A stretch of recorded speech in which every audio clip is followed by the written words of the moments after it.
Welcome in, Masterminders. Today we are covering the 4-color Whir deck that just recently put 2 players in the top 8 of the most recent Star City Games Classic. I've been playing this deck a lot. I actually did a call on it recently. I think the list has changed since the last time I was on there. It used to play fetch lands, some shock lands, and then you had fetch land Bauble interactions, but recently we've cut the expedition map and the other cards, the other 1-drops, the expedition maps and the Pith and Needle and all that, and put in the ancient stirrings.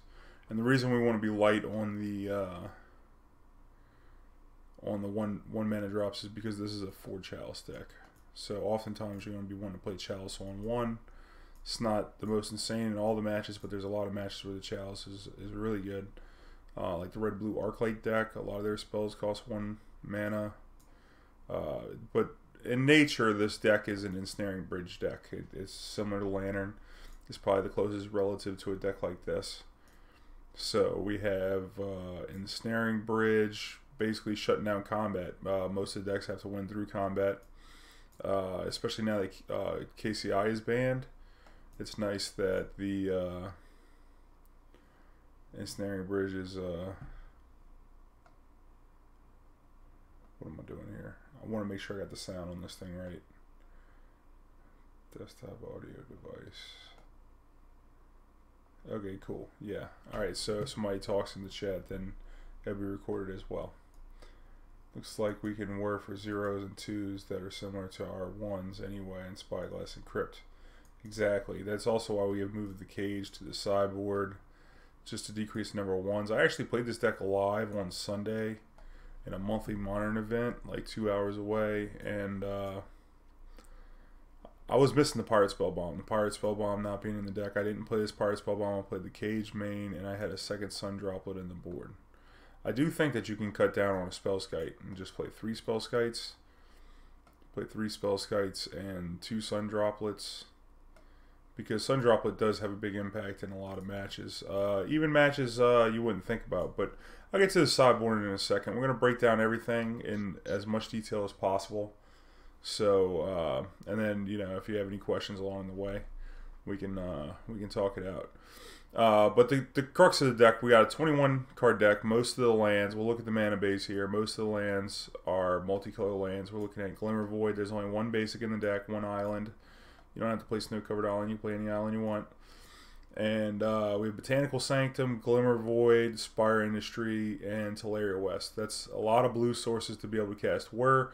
The only lands that can't cast Whir are the Tectonic Edge, the Inventors Fair, and the Academy Runes. These are all our lands that do things. We have 4 of them. They pair well with the Crucible. You have Inventors Fair, which gains your life at the beginning of your upkeep. Keeping this in play can fog things like a Noble Hierarch, which a single Noble Hierarch, it would be on parity with an Inventors Fair if you got them locked down with a bridge. It also can sacrifice if you have Metalcraft to search for any artifact. So you can go get the artifact that kind of blows them out. You know, it's like go get the Ensnaring Bridge, go get the Chalice, go get the Damping Sphere. You know, whatever the card is that you really need. That it's a little slow, but you know, it's certain. And the cool thing is, if you just want to get an engine going, the Inventors Fair is an engine of its own, because you can crack it to go get the Crucible of Worlds. This is like the focal point of the deck here. Crucible is kind of how you end the game in a lot of ways. There's 3 different ways to win, but whenever you play a prison deck, you probably don't want to be playing... Oh yeah, let me finish the rest of these lands real quick. I'm all over the place here. Tectonic Edge, destroy land. You can only activate a non-basic land. Only activate it if they have 4 more lands. And Academy Runes to buy back the artifacts. Set up make the lock even harder to get out of. Then when we talk about the lock pieces, we're talking about trying to get an Ensnaring Bridge in play and then protect it. We have 4 Welding Jars in this deck, which are great because they protect the bridge. Usually in game 1s, having 4 Welding Jars is kind of insane because most decks only have a couple ways to remove artifacts in their main deck. If you think about something like Abrupt Decay out of Jund, or if you're talking about Kolaghan's Command out of Death Shadow, you know, there's not many ways that people have to remove artifacts, and then if they do, the Welding Jar is there, and it's great. It also doubles as an enabler to turn on Mox Opal to where you can get things started early. And it's also great with Whir of Invention because it's effectively tapped for mana whenever we talk about Whir because of the improvise on this card. So, Spellbomb slow damage. This feels like a real Jody deck. Yeah, Andre, this, and the win cons, after you establish a lock, we'll talk about how to get to the lock. But whenever the game's completely locked down, like I was saying with the Inventors Fair, you usually want to use the Inventors Fair to get the Crucible, to get back to Fair, to just start grabbing more and more lock pieces to pile it on. And then you could also then finish them off with the Ipnu Rivulet. It's a land that mills 4, and you play that with Crucible to eventually just kill your opponent milling them out once you have the game locked up. But the number one priority is, you know, locking them out. I pretty much have never Pyrite Spellbombed anyone to death with this deck. I presented it to one opponent and they conceded. But, you know, there was no real reason to do it. Because oftentimes you have the Chalice for 1 out. It's an easy play. You want to play the Chalice on 1 on turn 2. You know, Ancient Stirrings on turn 1. And then get your Chalice down to try and get some more artifacts to be able to whir up for 3 on turn 3 or turn 4. Depending on how many 0-drops you have. So, the Inventors Fair is nice. Get the Crucible, you know, but your in-win con is Pyrite Spellbomb or Ipnu Rivulet. But do not overlook the fact that you can actually just win with Academy Runes, which sounds crazy, but if you just keep topping, you know, say a Welding Jar after they're locked out, just keep putting the Welding Jar on top of your deck, you're going to draw the same card every turn. And then you can sack the Welding Jar and just put it on top. You know, if you have like a plethora of Chalices or whatever the case is. So it's pretty cool because you have the Welding Jar. The Academy Runes, you can just naturally deck your opponent. Even if, say, your Ipnu gets removed from the game or, you know, gets needled and you can't remove it or something. You know, you got to think about all these different angles to win the game because every game is going to go long if you're winning, and you have to be able to close them. And the best way to close is just, you know, constrain them even more. Some list, one card that's been removed from the list recently is Ghost Quarter. It's kind of unfortunate that it is not in the deck. I do like the Ghost Quarter pair with the Crucible. It really helps out in the Tron match as well. But now you have the main board Dampen Sphere. But, you know, you could possibly play a Ghost Quarter in here if you wanted to go up to, you know, 22 lands. You can cut something else. Like if you don't want to play the Pyrite Spellbomb or, you know, something like that. I do recommend playing the Spellbomb, though. Not so much to have an extra win con, but it's really good against decks like Humans and Spirits. Just be able to get it down, and then you can pop a Dark Confidant. Especially Dark Confidant. That's the card I like to kill with this the most. You can stop a Liliana or other Planeswalker from ulting. You could also destroy a Planeswalker that just did something like if they played as a fairy and they took the bridge to be able to attack you. You can warp a Pyrite Spellbomb and then, you know, smoke the Teferi to get that off your back. You know, different things you can do with the Pyrite Spellbomb, Planeswalkers. It's really potent post-board against, like, Humans. It's a nice one-of answer to be able to remove things like Gaddock Teague, which would otherwise hinder your removal and engineered explosives, and then Whir. And Gaddock Teague is a particular problem. So is Kataki, because we have so many artifacts. But those cards coming out of those human decks really help turn the match in post-board games. So it's nice to have the Pyrite Spellbomb. I actually lost a game because I didn't have a Spellbomb. I was underneath a turn 2 Kataki, and if I could have like just whirred for 1 and got a Pyrite Spellbomb and killed it, then I could have developed my board. But instead I was just constrained pretty bad. So now we're talking about lock pieces here. We have let's see, Ancient Stirrings, Pyrite Spellbomb. We got Sorcerous Spyglass. There's some decks that rely heavily on activated abilities. Think something like Tron, where they have Karn and Oblivion Stone. So those are like their most meaningful ways to interact with you. Shutting those down with the Spyglass is great. Getting a look at their hand and know if they have any counter magic, whether you can safely deploy your bridge, whether you need to bait something else. You know, you get them to crack.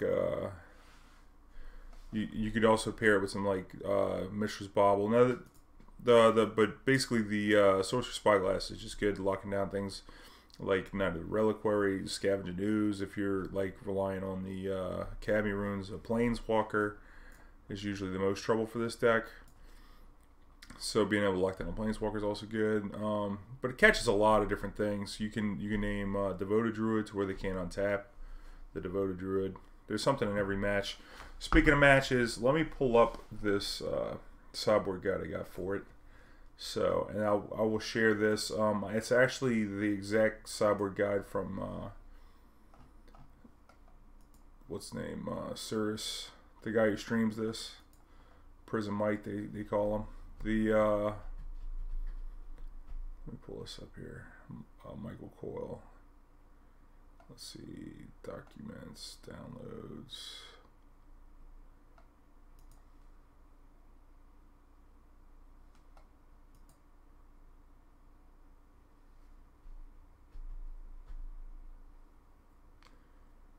Wow, computer's running a little slow here.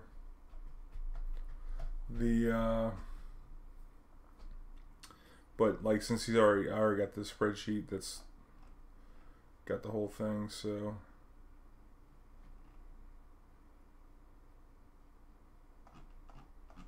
there we go.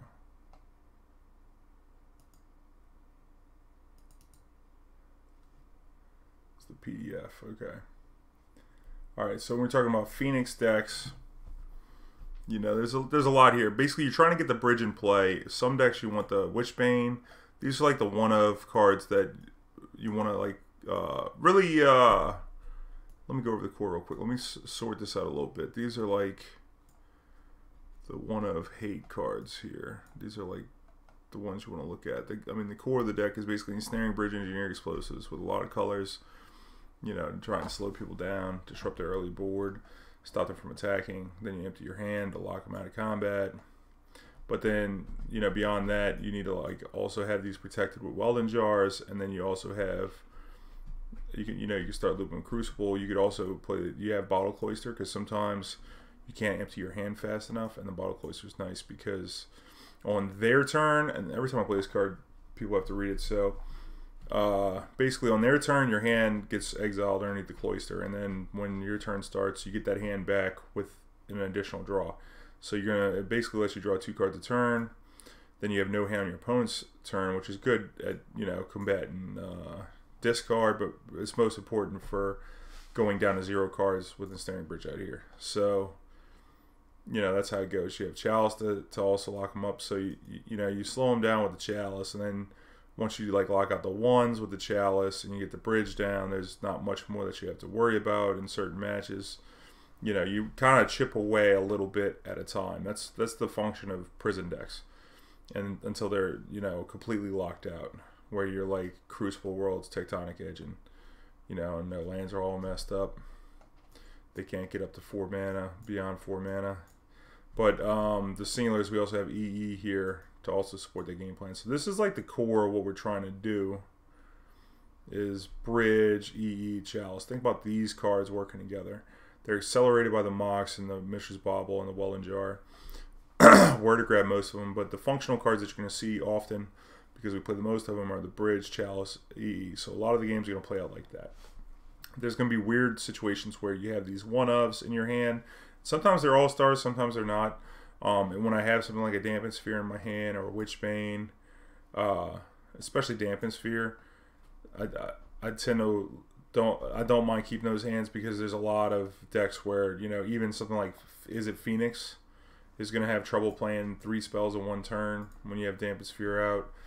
So, you know, it has some play. It's very good against Amulet Titan, and it's crazy because you get to play this card main deck. So there's a lot of like free win pickups you can do by having these hate cards, Witchbane Orb, Dampen Sphere, and Tormod's Crypt. You know, especially Tormod's Crypt, also good against Phoenix. Phoenix is one of the more popular decks in Modern right now. So it's all pretty good. But this is the core of your deck. This is the engine. We also have this is the core of the deck. The engine pieces are the Crucible, the Bottled Cloister, the Whir to find that stuff, and then we also have the Inventors Fair to go get the Crucible. That's an engine in and of its own, and then we also have Tolaria West, which we can use to go get the Inventors Fair to start that engine for the late game. I mean, along the way, you have to actually interact with your opponent meaningfully with Chalice, Engineering Explosives, Bridge, and whatnot, but you're trying to end up on the macro game with the Crucible in play, with the Inventors Fair to lock them out even further. Now, once you know all the matchups, though, see, that's the difficult part. We're going to go through a lot of the matches, and most of the matches that you go through, some things just are kind of not necessary. You know, some parts you don't need to fight. Like you don't necessarily need a Witchbane against the Phoenix deck, because if you have a Chalice for 1 out, you know, in a game 1 situation, they can't burn you out, pretty much. So you don't have to worry about that when it comes to life total, you know, because you're going to be using your life total as a resource while you're deciding which parts to lock up along the way. But this is the interaction, this is the engine, Academy Ruins, Inventors Fair, Crucible, and you know, Bottled Cloister. That's how the engine rolls. So we have Ancient Stirrings just because it's a mostly artifact deck. I mean, we have what, 8 cards that we can't grab with Ancient Stirrings. You know, that's kind of huge. So recent addition to the deck, but overall, this is the deck. When we're talking about like one-off situations, like after we get the bridge locked out against the bridge down against, you know, whatever deck, the Phoenix deck. We'll start with the Phoenix deck. Then we can get the Witchbane out, and then they don't have the reach, so they can't attack us, and then they can't burn us out. Boom. That's pretty much all you need. And then keep your hands low, and then that's the macro game on the Phoenix match. Again, supplement it all with Welding Jars, because their removal is, you know, artifact based. So I mean, destroy based. So that's the thing. Grixis Death Shadow, similar. Those 2 decks you're gonna take similar roles in. You have the Chalice. You have the Engineered Explosives is nice if you're against Death Shadow, because you can set it on 1, and if they don't have a delve threat, then you know, it can really set them back on their clock while you have time to set up or recover from their discard spells. So the E is nice there. Chalice for 1's a stone blowout against them. It's almost equally good in the Phoenix match as well, because all the Faithless Lootings and, you know, 1-mana cantrips, you know, it really does shut them down a good bit, the Chalice. What else do we have? And then, of course, Bridge is a showstopper in both those matches. When we're talking about Thing in the Ice, your Bridge doesn't need to go to 0. When we're talking about Gurmag, same deal. So, like, you don't even need a hard Bridge with the Bottled Cloister or a 0 hand for it to be insane. It's just really good in both those matches. So you kind of play those the same. Like, Chalice for 1 into Ensnaring Bridge is pretty much going to buy you all the time you need, but beyond that, you're going to want Welding Jars, especially against Grixis Death Shadow, because someone played Kolaghan's Command, or possibly a Braid in post-board games. So Welding Jar is a good complement there, because their removal is also, you know, destroy based. It also has a lot of counter spells. So Chalice, like when we're talking about Stubborn Denial coming out of Grixis, the Chalice is a bigger role player in that match. It's almost as good just to play a Chalice on 1, because it's going to be able to, you know, stymie a lot of their interaction with you. When we're talking about discard, if you're trying to sandbag and play around a stubby ED, you know, so you don't want to run that Bridge out there on 3, you run the Chalice out there on 1. That's great because they can't stubby, and then you don't get punished by a top deck discard spell or a Snapcast or Thoughtseize, you know, because the Chalice is pure gold in that match. Now, one thing playing this deck though, you need to establish some of these lock pieces, the Chalice and you're trying to get to the Bridge. You get in a lot of situations where, you know, it's a little swingy in some spots. You know, you got to do everything you can do to set yourself up, like Bauble right. You know, should I Bauble now? Should I not Bauble now? Because I might need it to turn up a Whir. Things like that, Dampen Sphere, and then sequencing through actually playing Dampen Sphere, because sometimes you need to play multiple spells to get underneath your Bridge. But you played a Sphere early to try and get this Whir thing down, but the draws didn't come out right. So there's a couple sequences there. But this deck has not a decent, it has a less fail rate than it used to have, because now there's Ancient Stirrings. But there is a chance that you could just fail when you play a deck like this. Sometimes your deck just won't give you the effectively 8 bridges that you have in your deck, the 4 Ensnaring Bridges and the 4 Whirs. I mean, you're effectively playing 8 of these, and sometimes you just don't get it. You know, sometimes you just don't get it.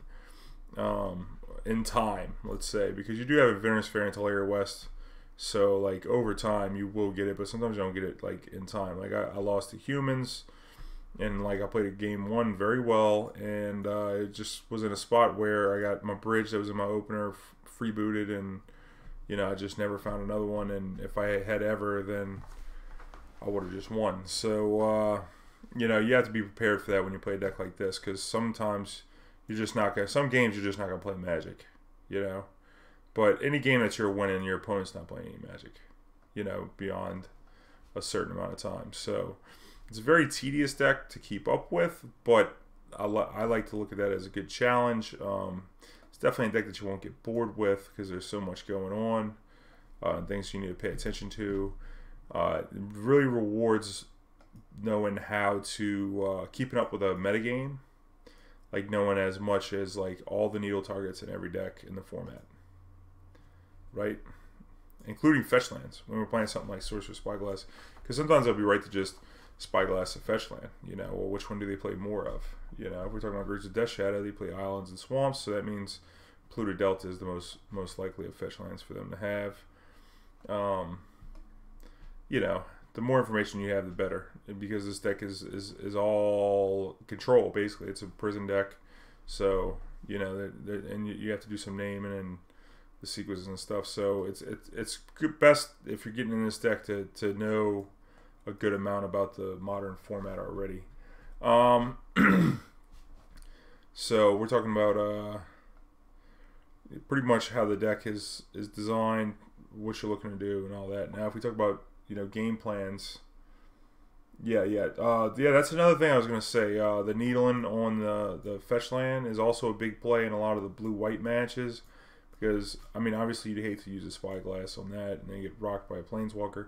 But given the context on their hand, if you can establish a Crucible, you know Crucible is going to be hitting the board. It might be a way to steal a game if you can name a fetch land that's in their hand. You know, or like sometimes people don't respond and crack their fetch to the Spyglass. So even if you're up against this deck, make sure you're cracking your fetch land in response to Spyglass if you don't want to have it trapped in play possible. So, you know, be careful on that. Because you can lock the fetch land in play, which really is a huge liability if you know, the Whir player comes up with a Crucible and a Tectonic Edge, because normally Tectonic Edge, the clause is they have to have 4 lands. Well, if they have one locked in play, basically you keep them locked down to no more than 3 mana, which is huge in the blue-white X matches, because that means no Cryptic Command without coming up with straight basics. So, all right. So if we're gonna talk about the decks, I guess we could go down Phoenix. So we already covered the Phoenix. You want to get a Chalice for 1 as an all-star, bridge, and that's, you know, and then trying to avoid getting burned out by lightning bolts. You know, they can come at you fast. You know, your engineering explosives in that match is almost always going to be played blindly on 2. If you, because oftentimes some hands, you know, when you keep a hand, there's some hands you don't really know how to lead out or sequence. And that happens a lot with both EE and Chalice. These, you know, cards that can scale pretty much. You don't know where to set them to. In the dark, if I have both in my hand in the dark, I like to just play the Engineering Explosives on 1. Because if I'm planning on playing the Chalice on 1, I can use the EE to clear any other 1-drop. So it's basically locking out all the 1-drops, including the one they play on the first turn. And I generally won't do that unless I have a Whir in hand. But if I have a Whir, I'm trying to get some artifacts on board. The blind E on 1's not bad. Chalice on 1 usually isn't bad. So, you know, that's something to think about. Basically, is the EE. But in different matches, you want to be cautious. So in the Phoenix match, the default for your Engineering Explosive is 2. Because of the thing in the ice. That way, if they flip it before you get a bridge down, you don't want to take a big chunk for 7. You could always pop it. Makes them play a little weird. What if they draw 2? You know, sometimes that deck plays Young Pyromancer. You know, pretty much Engineering Explosives for 2 is where you want to be in that match. Against Greek's Death Shadow, you pretty much always play this on 1. Pretty much every time.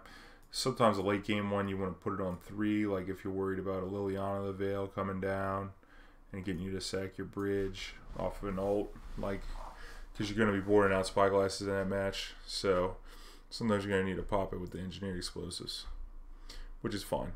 Also, if you're worried about playing a Chalice on 1, that it might like jam you up later on, because sometimes it happens, like your hands are awkward and you have to play a Chalice on 0 to get a Mox out there. To like maybe get a turn 1 Chalice for 1. Like I'll oftentimes do that. I'll play Mishra's Bauble, Mox Opal, Chalice on 0, play my land, play a Chalice on 1.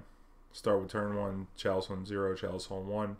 You got 2 turns to see what they're doing, especially if you have something like a Welding Jar instead of the Bauble, because you can always play the EE for 0 if you're getting jammed up by the Chalice for 0, and then pop it. Now, if you have there's some weird interactions here that you need to know about, just basically how Engineered Explosives works.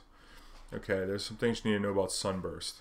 Okay, so Sunburst checks the colors that you put into the thing. Now, Chalice checks the actual X. Okay, the Sunburst is calculated separately.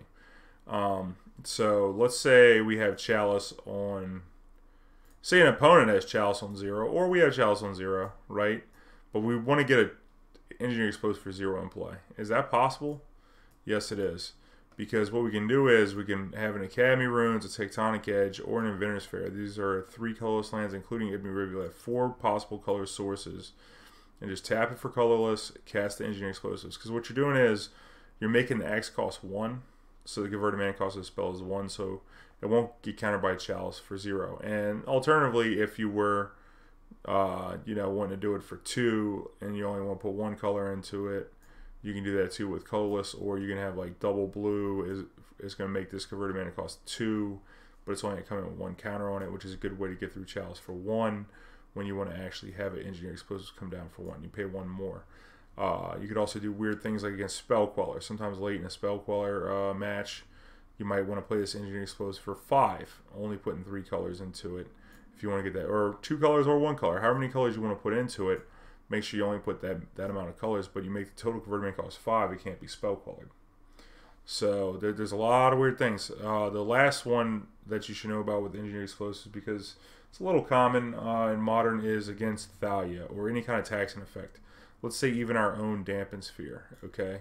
This Engineered Explosives, if you have to pay tax on this Explosives from either a Thalia or from a Dampen Sphere, the tax mana actually, it doesn't go into the total converted mana cost whenever it comes to Chalice checks, but it does apply the mana you spent on the tax into the Sunburst.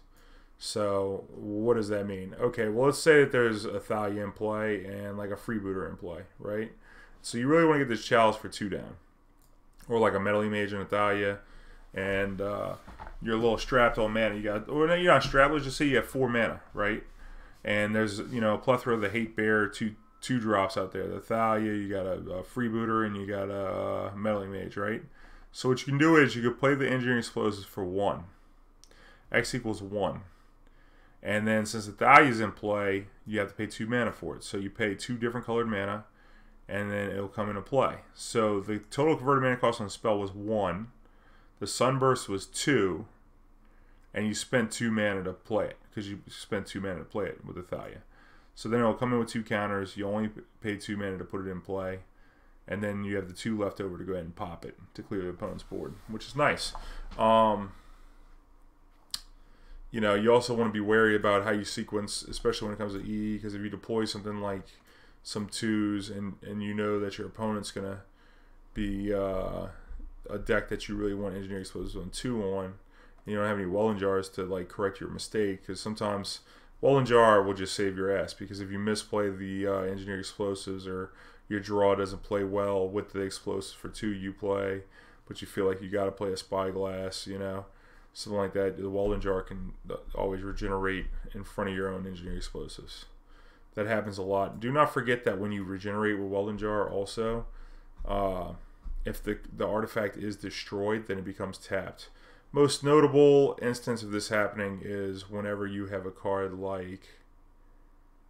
Wait, where the hell did that card go? Is it not on the list here? Oh yeah, Tormod's Crypt. Let's say you have Tormod's Crypt out with a Welding Jar. This came up to the other day. An opponent tried to destroy Kolaghan's command, destroy Tormod's Crypt. Griggs' Death Shadow player, right? I have Chalice for 1 out, I have Tormod's Crypt, and I have Welding Jar. So in step, opponents like, you know, destroy this, you discard a card. Okay, and I thought about Welding Jar in it, but then I was like, well, if I Welding Jar it, then it's become tapped, and then I'm not going to be able to activate on my opponent's turn. And all they're going to do is just flash back they're basically trying to tap the Crypt so that they get Snapcaster Kolaghan's on the next turn. On their turn. So I decided to leave the Welding Jar in play, let the Tormod's Crypt die.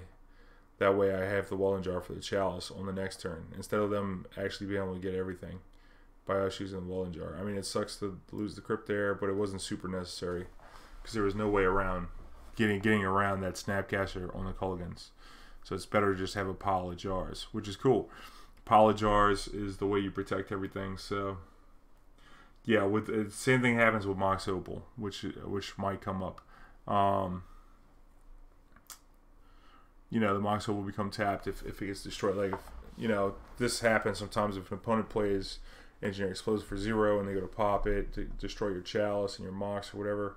Like, and you have a couple Welding Jars too. You want to use the Welding Jars. Well, don't forget that the Mox will become tapped. Also, in post-boarded games, when you have Spellskite, it's come up like that before too, where you have Spellskite out, and then, you know, you can get, like, you need it as a blocker, say against Thing in the Ice, right? Because you don't have a bridge down yet, or you're playing around counter magic or something, and you want to block with the Spellskite, you have the Welding Jar out. They can upbraid the Spellskite, and then if you Welding Jar it, it regenerates and becomes tapped, and then now you can't block that Thing in the Ice. So, does happen. Does happen. Doesn't come up often, but you got to know all the things. That's what today is about. Yeah, so that's the thing with Regenerate. Mishra's Bauble. Now, this deck doesn't have the fetches, so there's not as much crazy Bauble things to know about. The most important thing to be cautious of with your Bauble is whether or not you need more cards, and whether or not you have Ensnaring Bridge. Bauble, playing Bauble with Ensnaring Bridge is like a thing of its own, basically. Used to it from playing Lantern. Lantern played a couple Baubles. I think it eventually went up to 4 when it adopted the Whir list. I haven't seen that deck in some time, though.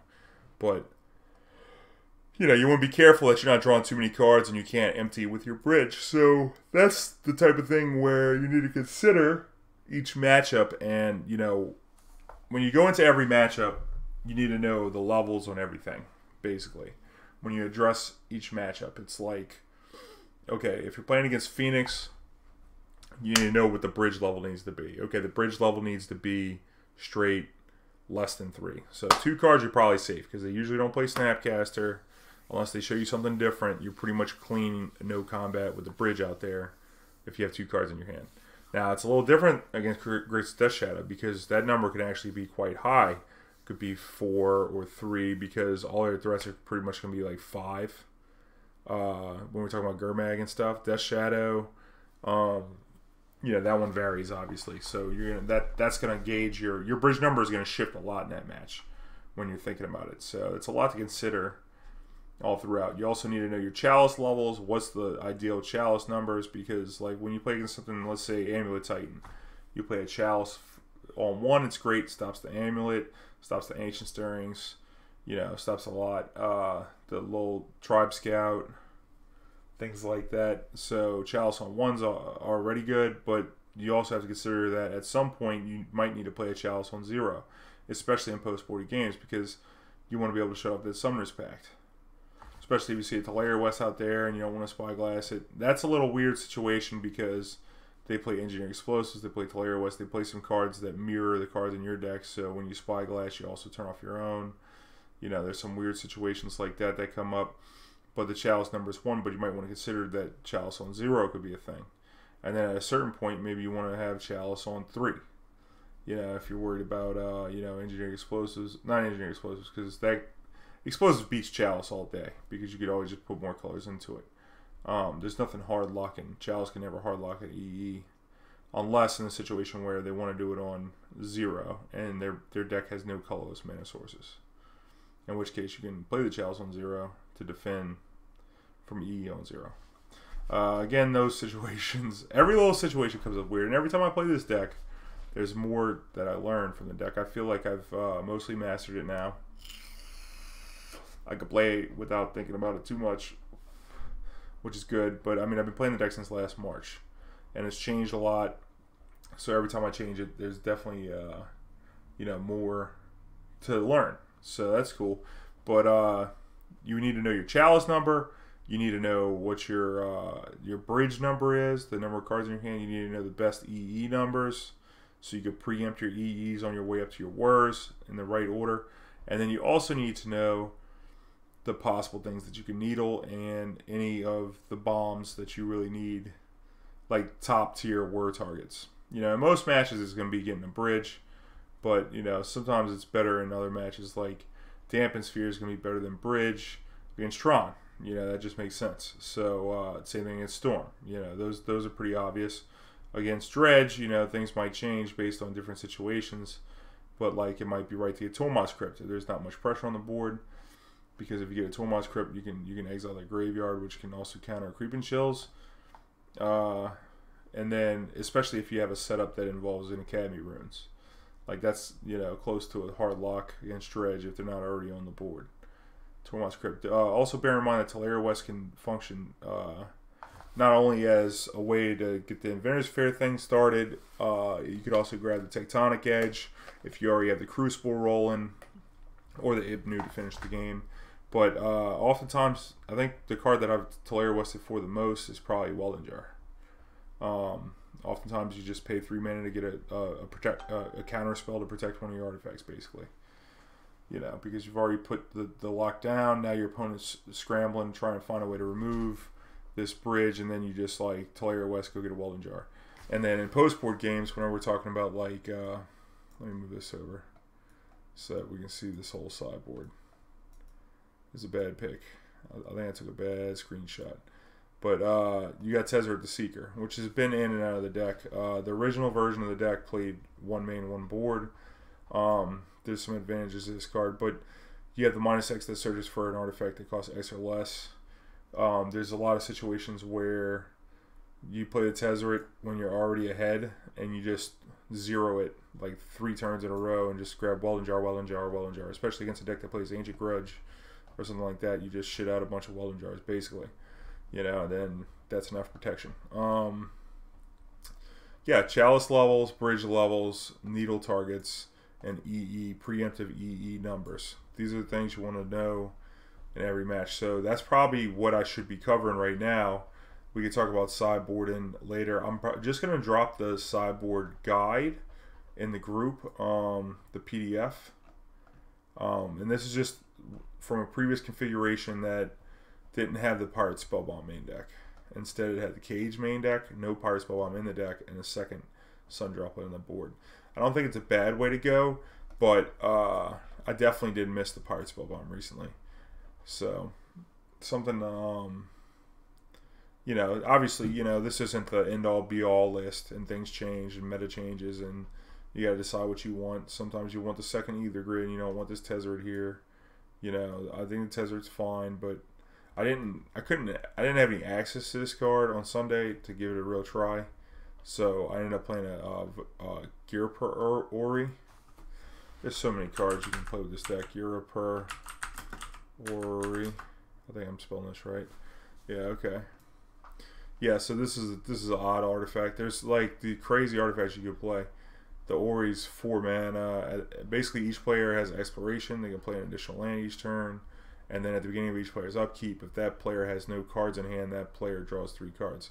This is very potent against decks with a lot of discard or a lot of counter spells. As a threat, they can just draw you a bunch of cards. You can just play all your threats into their counter spells, and then the last one is the Ori, or a Whir for an Ori, right? And then that way you can, you know, empty your hand faster, and then you're also going to be drawing 3 cards a turn. And if they're playing, you know, card advantage of their own, then they're never going to get the advantage of not having cards in their hand. So, you know, that's pretty much the situation with this. It's good against Dark Confidant. Think about it. Dark Confidant, they're drawing 2 cards a turn. You get an Ori out there, have it protected with Welding Jar. You could easily just start drawing 3 cards a turn where, you know, the card advantage, you can overpower them big time. So, I don't know. It's a different sideboard card. Not that there's anything wrong with it, but I didn't get a chance to try out the Tezzeret. And this card has been hot in a couple spots, and there's a couple games where it was like, man, if I draw a Whir right here and get an Ori, this game's just going to be over with. Because I already have the jar ready for it, and we're just going to run this, you know, this card advantage engine out. You could also pair it. It pairs nicely with Bottled Cloister. In a lot of post-board games, the Bottled Cloister can be a liability. When we talk about something like Cryptic Command decks, like this trigger goes on the stack on their upkeep for you to lose your hand. So that's automatically Cloister's going to die. Because at the beginning of their upkeep, with this trigger on the stack, they can bounce the Cloister, and then it gets exiled from its own ability. And then it's not there to get it back. It's also tough whenever you run the Cloister out. This is a consideration when you play the Cloister. To watch out, because whenever you play the Cloister, if you had cards in your hand, other cards you wanted to play, usually you want to play the Cloister out last. Sometimes you don't have that luxury, but you know, you got to know what the risks are. If they destroy the Cloister, and you're going to lose all the cards because they're not going to come back on the next turn. So you're going to have to factor that into your sequencing as well. Other cool things, when we talk about general sideboarding, I will drop the sideboard guide, but in general, you know, if the Spellskites come in a lot of matches. You want to look at this as like your alternate win con package here, 6. If you notice, all 6 of these cards can win the game through Stony Silence. It's kind of important since we don't want to play a way to remove you. If you think about other artifact decks like KCI or things like that, Tron, stuff like that, they generally, to get through the hate cards, they just plow through them with Nature's Claim, which we do have access to now that we've added green. But most of our artifact abilities are static. The only activated abilities we have are like Mishra's Bauble, Mox Opal, and Engineering Explosives and Welding Jar. Spellskite out the board. That is a lot. But the most impactful ones are static. When we're talking about things like Sorcerous Spyglass, you know, it doesn't care about Stony. Chalice, Ensnaring Bridge, Crucible, Bottled Cloister, Witchbane Orb, Dampen Sphere, and even Grafdigger's Cage or Sun Droplet. These cards are all Stony proof. So, and they're the most impactful cards generally if they're in your deck. So, you know, post board anyway. So you could also supplement that with more, basically, by playing this. You know, you can cut something like a Pyrite Spellbomb if they're a Stony deck, unless they're like creature Stony deck. But basically, this is your alternate game plan. Basically, you have these win conditions. Like, it's nice, even if people know about it, it's tough because whenever it comes to sideboarding, you have they don't know what you're going to board in. You board in Psy pretty often, but you know, because it's just an engine of its own. I mean, the card speaks for itself. I mean, I remember when it was spoiled on my call, I was raving about how awesome the Psy is going to be. And we saw it in KCI, but in this deck we have a lot of zero-cost artifacts, cheap artifacts. And we also have artifacts that are pretty redundant too, so being able to sack to try and draw to find more pieces that we're looking for is quite good. But most people see this prison deck in the first game, and they don't think that they could just die in post-40 games. Get run over by something like a Psy or either Grid or a Tezzeret making 5/5s. So their removal's light, and then it makes it even worse for them because even if they just lighten their removal, you also come with Spellskite. So a Spellskite and a Psy setup, you know, wins a lot of games. Almost to the point where I could see possibly playing the third Psy here. I wouldn't go less than 1 either Grid though, and I think the 2 Agent Boluses are very solid. Being able to come down and just clock a Planeswalker is nice. Opponent interacted a little bit and then taps out for their Jace, you know, and then you just whack them with the Tezzeret. Finish off. Same thing with like something like a Teferi Tuck. We need to just get it off the board. Tezzeret, here you go. I mean, it's a very fast clock. And then even the plus can usually, the alt on the turn after it comes down can just, you know, wipe out half your opponent's life total, which is huge. And then, you know, it's Ancient Stirrings every turn for an artifact, if nothing else. Yeah, so this is your like anti-Stony alternate win con package. Not package, but just cards that you can play. We have Torpor Orb here. We have basically more hate cards here in this pile. And we have Spellskite for the protection here. So this should be about an even mix. I can see cutting a Spellskite if you want to get another card that impacts here. Previously, I've had Phyrexian Revoker because it stops mana abilities, which is nice. Mostly there for KCI and an additional needle. Like instead of playing the 4th Spyglass on the board, play 1 Revoker. Sometimes that's important if you're playing against a lot of mana abilities. It's also a creature that can attack, which isn't the worst. Sun Droplet. This card never ceases to amaze me. That's why I think I would never not play the 2 in recent times, because basically for 2 mana you set your life total. If you don't know how this card works, let me tell you what it does. Whenever you're dealt damage, you put that many charge counters on the Sun Droplet, and then at the beginning of each upkeep, yep, that's yours and theirs, you remove one of those charge counters and you gain 1 life. So when the turn the Sun Droplet comes down, your life total becomes set, basically. You play it, you're at 17, okay. Sun Droplet, if the game goes on, is going to keep me at 17 at the rate of 2 per turn rotation, which is great. And people don't really get how good that card is whenever they see it. It's like kind of one of them cards you just need to just kill. But they don't see it, so it's a little sneaky, you know. This Sun Droplet will just come down.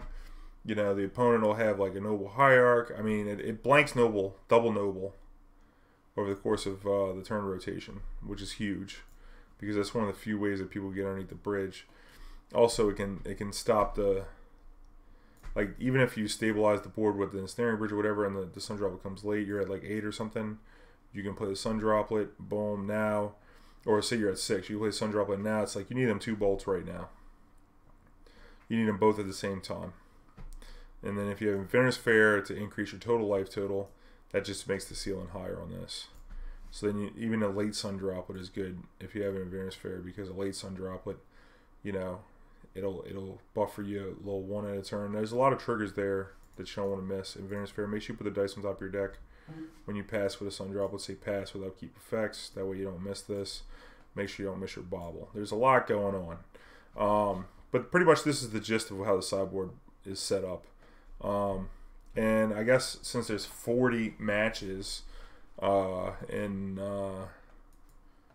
you know, 40 different decks you could be playing against, it's kind of tough to know everything for every one. So I'll drop the guide. Again, the guide is the previous list without the Pyrite Spellbomb, with the cage main. But you can kind of figure it out. Like, you know, cage, the only weird thing about the cage, the matches where basically look at the guide. If it says to leave the cage in, then you probably want to board it in. That makes sense, right? You'll get an idea. You know, I mean, obviously you shouldn't do this. That's why I'm doing a video trying to explain. Because you can have the deck, you can have the right list, you can have the sideboard guide, but this deck is all about the game plan. So we got to know our numbers, where our numbers are at, and we got to know, you know, the macro game, what we're working towards, especially when we're spending like a turn 3 transmuting Tolaria West. You know, you got to know where the game is going. You know, you got to know the macro game. That's pretty important. So when we talk about Phoenix, we already said that. We want our bridge at 2. We want our Chalice on 1. We want our EE on 2. Okay, Death Shadow, we want our EE on 1. We want our Chalice on 1, and our bridge is variable. Okay. We talk about Burn. Burn's a weird one, okay? Because the games are vastly different whether or not they have Eidolon. So it's good to get all your cards out there if you can. Sometimes you need to play the Engineering Explosives on 1. If they come with an early Goblin Guide, you don't have, you know, a fast bridge coming. So you probably want to get it on 1. But be wary, because Eidolon will be a problem. That's another reason I like the Pyrite Spellbomb back in the deck. Because we have the E's and the Pyrite Spellbomb to remove one early. Say you get behind on a Eidolon. There's a few things you can do though. So let's say you manage to have like a double Whir hand, you're able to get the bridge out, and then note that the Whir, if you Whir for a good amount, doesn't trigger the Eidolon, nor does Witchbane Orb. That's important, and neither does Bottled Cloister. So in that match, you do want the traditional setup of Ensnaring Bridge, zeroed out Ensnaring Bridge, Chalice for 1 and Chalice for 2 are both good against them. The Spyglasses are trash. Pyrite Spellbomb's decent at removing Eidolon. Usually you want to save it for that if possible. Maybe even take an extra hit off a Goblin Guide just to make sure that you're not going to die to an Eidolon if you have that turn 1 Pyrite Spellbomb. Engineering Explosives, don't forget that you can move this Explosives up to 4 with only 2 counters in it to get it in there for 2 counters and play around an Eidolon trigger.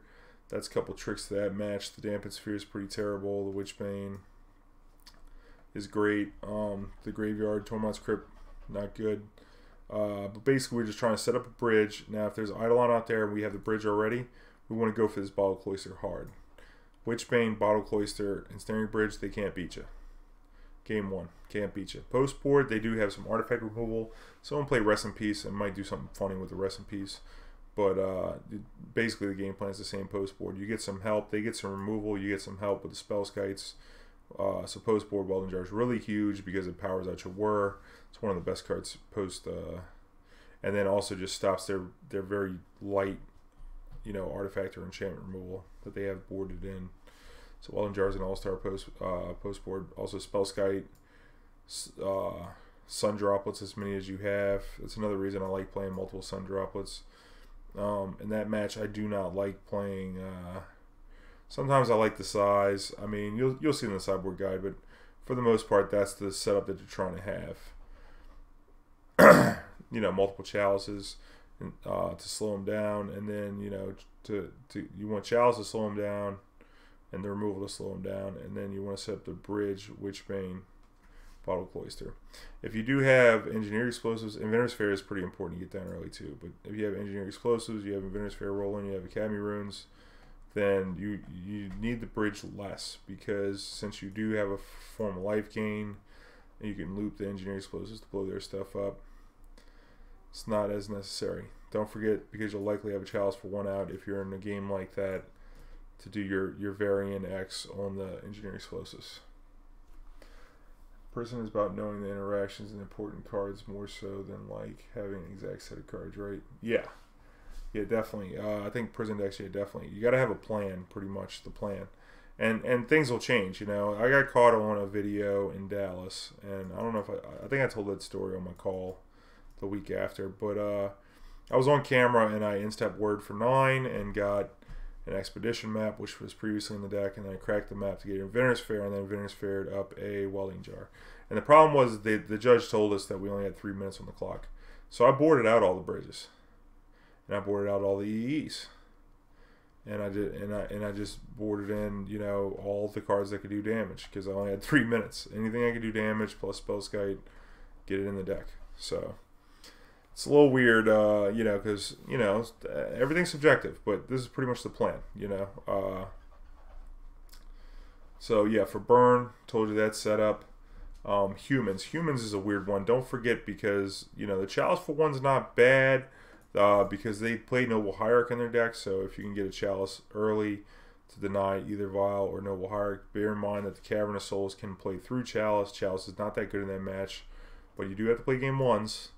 So be careful of that. Pyrite Spellbomb's nice because it can pick off a you know, a hate bear. Basically, they're their best way to interact with you, because they can't beat a bridge other than with Noble Hierarch. So bridge is the biggest plan, and they're gonna try to interact with that with discard and melee mage. Like, they want freebooter melee mage, so we can counteract that with Pyrite Spellbomb and Engineering Explosives. And it's actually surprising, that match, depending on their draw, how explosive Engineering Explosives is. Yes, that was a pun. You can play the Engineering Explosives on 2 preemptively, and then it makes their hand really, really weird. I'd say that 2 is the number. If you have multiples, don't feel bad about just throwing one down there on 1, because just any old EE sitting out there will make most players, you know, play a little funny. And if they're not coming out the gates, then you got plenty of time to set up that bridge, get to that bridge, you know. Sometimes you want to be, you know, keep the explosives out there and force them to make you blow it. You know, sometimes there's not that much pressure. Identify how much pressure is happening. You know, be mindful of the clock that your opponent is presenting. But you don't always have to pop those explosives just to kill something. You know, that's another situation, you know, that requires some thought. You want to, you know, in that match, you want to excrete as much value out of that EE as you can. Like, if you play EE for 2, you want it to sit out there. Especially if they have something like Either While. Maybe you want to keep it out there until they, and you have the explosive for 2, until you can Spyglass the Either While, to where you can make sure you get your thing down. Or you want to wait till you have enough mana to where you can pop the E for 2, which will clear like a freebooter, get back your bridge. It'll also clear a Thalia to make the bridge castable, and then you can just cast the bridge immediately because you don't want to get trapped again by some crazy vile plays. So be careful of that. EE's outstanding in that match. Pyrite Spellbomb's good. Chalice not so much. Bridge all-star. So number 1 plan, get the bridge out. Number 2 is deal with Noble Hierarch. And when I say deal with it, that means get Engineering Explosive for 1 out there so you can pop it, or get a fair to at least stay on parity with a single Noble Hierarch, or get Pyrite Spellbomb going with you know, Academy Runes. Just like get it in play and keep it in play, you know, because you know now that you have a bridge, the only way for them to get underneath it is with Noble. So try not to let them copy Nobles if you can afford it, because you know that's the level you're on once you have the bridge. The game has changed to the next point of attack. That's the way you need to play this deck. Just think about it. What's the first part? What's the second part? We're here. The game changes like every turn, which makes this deck hard to play, but you put some time into it,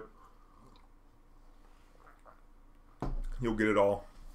Let's see. What else is next? So yeah, that's humans. Post-board, watch out for things like Kataki. Gaddock T can jam you up because they can strand the Whirs in your hand, and the EEs. Chalices should be boarded out in that match, but the Whir and the EE, Bottled Cloister even, these cards, you know, get all locked out by the Gaddock T. And if you get them stuck in your hand, that's going to make your bridge kind of bad in some situations. Especially when we're talking about like a freebooter. Like you might have a Spellskite and they'll have a freebooter and a couple Nobles that can just... That's another cool thing about Spellskite too. It blocks Noble Hierarch in those post-board games, which is nice. So against humans, you know, post-board, we're going to want the Spellskites to be able to interact with their Knight of Autumns. They're also actually play well against, you know, a heavy Meddling Mage draw, because if they're on heavy disruption, then their clock is slow, and a Spellskite will go up even more, so it'll give you time to try and find the release to the soft lock that they have with Meddling Mage or Thalia or whatever the case. You know, this is just a great upstanding citizen against the humans. Spellskite. Either grid gives you another form of removal of a different name, which is great. Tezzeret's good in that match too for the same reason, because sometimes they'll mage the Whir and the bridge. You know, they'll get a mage Phantasmal Image draw. You get an either grid, you can clear them out. You get a Tezzeret, you can just minus the Tezzeret, put the bridge in play. And you got all day, you know. So, you know, these cards you want. Sai is like a pseudo bridge in a lot of the aggressive matches, so keep that in mind. Sometimes you can play a Sai. Be wary that when Sai's in your deck post board, to kind of sandbag the 0-drop artifacts if you can. If you can, just wait and then play the Sai. And just shoot out a bunch of 1/1s, which is cool. And then, you know, that should buy you more time to get the next piece. Especially when we talk about untap and then you get a block, sack, draw. Situations like that. You know, Sai's good in that spot. So, Spyglasses aren't great in that match. It's nice to be able to turn off Vial and sometimes Horizon Canopy to where they can't catch up if you're like on the edge. It's not a bad draw. You know, but not really what you want. Also, Torpor Orb is an all-star in Human Smash. It's good. You gotta. There's a few matches for this card, but whenever it is, it's great. If you play against something like, you know, Snapcaster Resto deck, obviously it's not real popular, but there's just weird decks that this is great. Primeval Titan decks, Reclamation Sage decks, Elves, when they're relying on the green-black elf to drain you out. What else? Like Humans is top of the list because, you know, if you have this, they can't freebooter you. All of their champions and lieutenants don't grow. You know, they're just stuck behind Spellskites. It's great against spirits because, you know, they're wandering 1-drop, doesn't grow, and then their spell callers don't get your spells, and, you know, all that. They're also playing Knight of Autumns in both those decks, humans and spirits. So being able to preemptively shut that down is good. You can play things in a spell caller, make them have a actual hard counterspell for your spell, because spell caller is not going to get it. You know, and spell caller is generally pretty good against a deck like this, if you think about it, because they have, you know, if they grab your Chalice that you were trying to cast, or your Engineering Explosives, even if you manage to remove the spell caller, it'll come back with zeros. which, you know, is a tough spot if you have Chalice, because you might actually need to be able to cast your zeros like Welding Jar. Yeah, so this is humans. Spirits is similar. They do have Vile, Noble, so you play the EEs in a similar fashion. You know, these will range. You'll get the full range on your EEs in that match, 1, 2, 3. Your bridge number in that match is not really 0, because it depends on how many lords they have, but be careful because they can path a lord. You kind of want them to commit their lords, especially if they don't have a Vial, to where you can jam a bridge on them, because the lord not only makes it to where your bridge number is higher, it also, you know, the lords, I mean, that's pretty much it. It makes your bridge number higher, so, you know, it depends on that. Sometimes you want to get this thing down on 3 to preempt a spell queller, to beta spell queller. If you're making some plays like that, don't forget to maybe Spyglass the Selfless Spirit to make sure that it goes off without a hitch. Like if you have Engineering Explosives on 3, you might want to Spyglass the Selfless Spirit if you're going to have to pop this for 3 to kill, you know, a spell queller. Like say a spell queller has a bridge under it. This happens often. Yeah, a spell queller has a bridge underneath it, and they have Cocoa mana up, and you have this EE for 3 in play, right? Because you tapped out to play the turn before. Well, now you're in a weird spot, okay? Because if you pop the EE now, the real issue is that they might Cocoa into a Selfless Spirit. So maybe, you know, jam that Spyglass, check their hand out. Oh, we got a Cocoa. I'm naming Selfless Spirit, so I can make sure I clear that spell queller and get the bridge in play. Yeah, and you can do it at an untimely spot.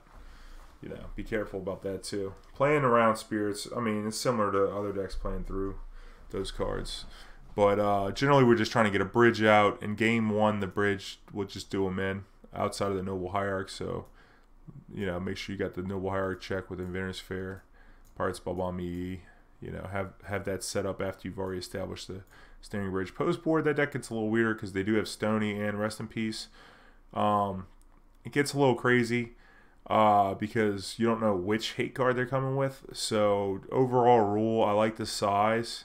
The Spellskites don't really do as well at blocking, but they do have multiple Night of Autumns, and I definitely like the Torpor Orb. So either grid's also fine, and Sun Droplet is just an amazing card in that match. It's also good against humans because, like, when they come soft on their threats and they're more on interaction, they really just can't beat a Sun Droplet. You play a Sun Droplet out there, and they're over here with some turn 2 Stony hand. Like, how are they ever going to kill you? You know, they have to knight this thing, but they can't really play a knight because they got to save it for the bridge, and then it just gives you more time to get to, you know, the lines you want to get to. Because remember, given time, this deck can do it all. I mean, it has the deepest lines with Tolaria West, Inventors Fair, Crucible. So all we want is more time anyway, and Sun Droplet is great for that. That's another reason I really like playing the 2 Sun Droplets. So, so Spirit match, you know, pretty much same on the sideboard, and you're going to play pretty much the same post board. Be wary because they do have a couple counter spells.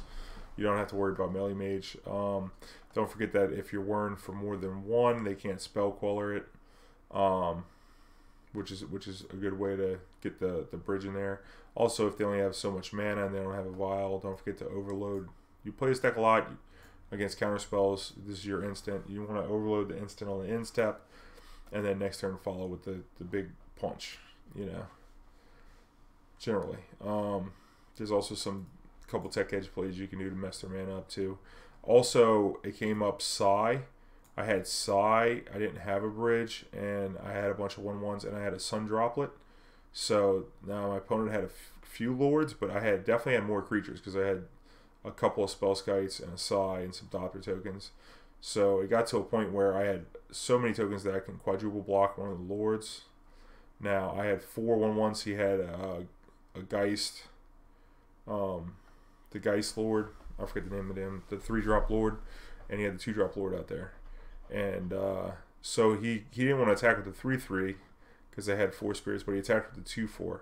And I got a little worried because he had a Vial on 3, so I was worried that he could Vial in another Lord or a Night of Autumn or something to remove my one of my blockers and then eat the rest in combat. So I just kind of took the damage, put the counters on the Sun Droplet, and then use my life total as a resource to get a better situation, basically. So that's how you want to work it, pretty much. But it was also cool because I didn't want to block, because I knew that I pegged them for Unified Will, and you know, the Unified Will basically could never work the whole game, which was nice. I ended up whirring on my opponent's turn, and my opponent responded by volleying in that night, trying to destroy one of my Thopters. So I decided to Welding Jar it to make sure I had the same number of creatures as my opponent, so that they couldn't Unified Will my word for the bridge that was going to win the game. So Banned Spirits, you know, plays similar to the humans. When we talk about Dredge is a whole other situation here. The Chalices aren't great, but they're okay to stop, you know, flashback Faithless Lootings. So they're not great, but they're serviceable in the first game. The E is pretty terrible. There's some things you can do with it, like if you want to, you know, set it on 2 is probably the number you want to set it on. You set it on 2, you can maybe, you know, blank an attack from Blood Gas or something that are going underneath a bridge because you can't empty fast enough.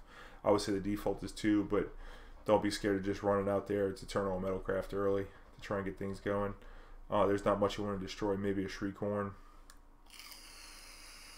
You know, so 2 is probably the number for the EE, but it's overall a pretty bad card. Slow. Spyglass does next to nothing other than tell you how good their hand is. You could maybe name fetch lands if they like, but generally Spyglass is just terrible. Our bridge number in that match is 0 because they do have Narcomoeba and they have Bloodghast, and we want to keep our life total above, you know, 10 to try and avoid getting you know, blown out by a flashback Conflagrate. So in that match, we're just trying to establish a bridge and get our bridge number to 0, and we want to get a Witchbane Orb out. That combination can beat everything. If you're above 12 life, can beat it all. And I say above 12 life because you don't want to get Creep and Chilled out, because they can Creep and Chill through the Witchbane Orb. Keep that in mind. So get the bridge down, get the orb down, be above 13, be above 12. They can't kill you. So that's something to know. Post board it changes because they have Ancient Grudge, but again, that only changes our package here. I mean, we have 8 protection spells to ensure that we can have that plan. We also pick up a Grafdigger's Cage in that match. Don't forget about Tormod's Crypt in that match. You can actually use, say you have the Ensnaring Bridge Witchbane Orb set up, right? So that's buying you a lot of time. You also have maybe a Chalice for 1, turning off their Faithless Looting, so they just have to take a draw every turn, or they just have to take a dredge every turn, and just 1 dredge. So if they take the 1 dredge, if we do have, we want a Tolaria West for that Tormod's Crypt early, and then when you have the Tormod's Crypt out there, if you have it set up with a Cabby Rune, it's great, because this is going to be just as hard of a lock as having the 13 life, because with the Ensnaring Bridge and the Witchbane Orb out, if they hit a Creep and Chill, you can Tormod's Crypt them, and then it counters Creep and Chill, because it's not there when the ability resolves to exile. So you can do that, and then you can Cabby Runes it back on top of your deck to counter the next one. And so then it decreases that life total number. That's another number you got to look at, is like life total when you think about reach in different situations. So that's pretty much Dredge. You get the cage out the board, which is good. Sun Droplet could also slow him down a little bit, set your life total. I'll eat Sun Droplet in the match. Spellskite to protect against those pesky Ancient Grudges. I think Sai is a little slow in that match because there's not as much that you want to board out. I mean, the Chalices want to go, the Spyglasses want to go. We're looking at 6, and then probably the EEs. Let's see what's on this list right here. Dredge on the play, board out all the explosives. On the draw, board out 2. Dampen Sphere can go. Like, these 1-ofs are really good in certain matchups. We talk about these 1-ofs here. And these are usually the first things you want to look at when you're sideboarding with this deck on what to cut. You know, if you're not following the list, or if your list has changed, this is what you want to keep in mind at the beginning of every sideboard session, because time is very important when you play this deck live. So you don't want to waste too much time sideboarding. So this is the first place to look at, are the 1-ofs. Does this cage do anything? Well, the cage isn't in the main deck, but sometimes it is. You know, does this Witchbane? Does this Dampen Sphere? You know, does it do anything? But against Dredge, it looks like you want the Dampen Sphere, the Spyglass. The Crucible is slow against them, so you cut the Crucible. You want to be careful when you board out Crucible. I don't like boarding out Crucible too much without boarding in, because it is the hard lock at the end. But against very aggressive or fast decks, this card just does nothing. So, you know, other than end the game after you already, you know, stabilized. So it's kind of one more. This Tezzeret, though, is probably good against them, because if you're going to take the Crucible out of the Tezzeret, at least, if you do have a soft lock, can end the game fast with the ult, or give you a life buffer with the ult, even if you don't actually kill them, which is nice.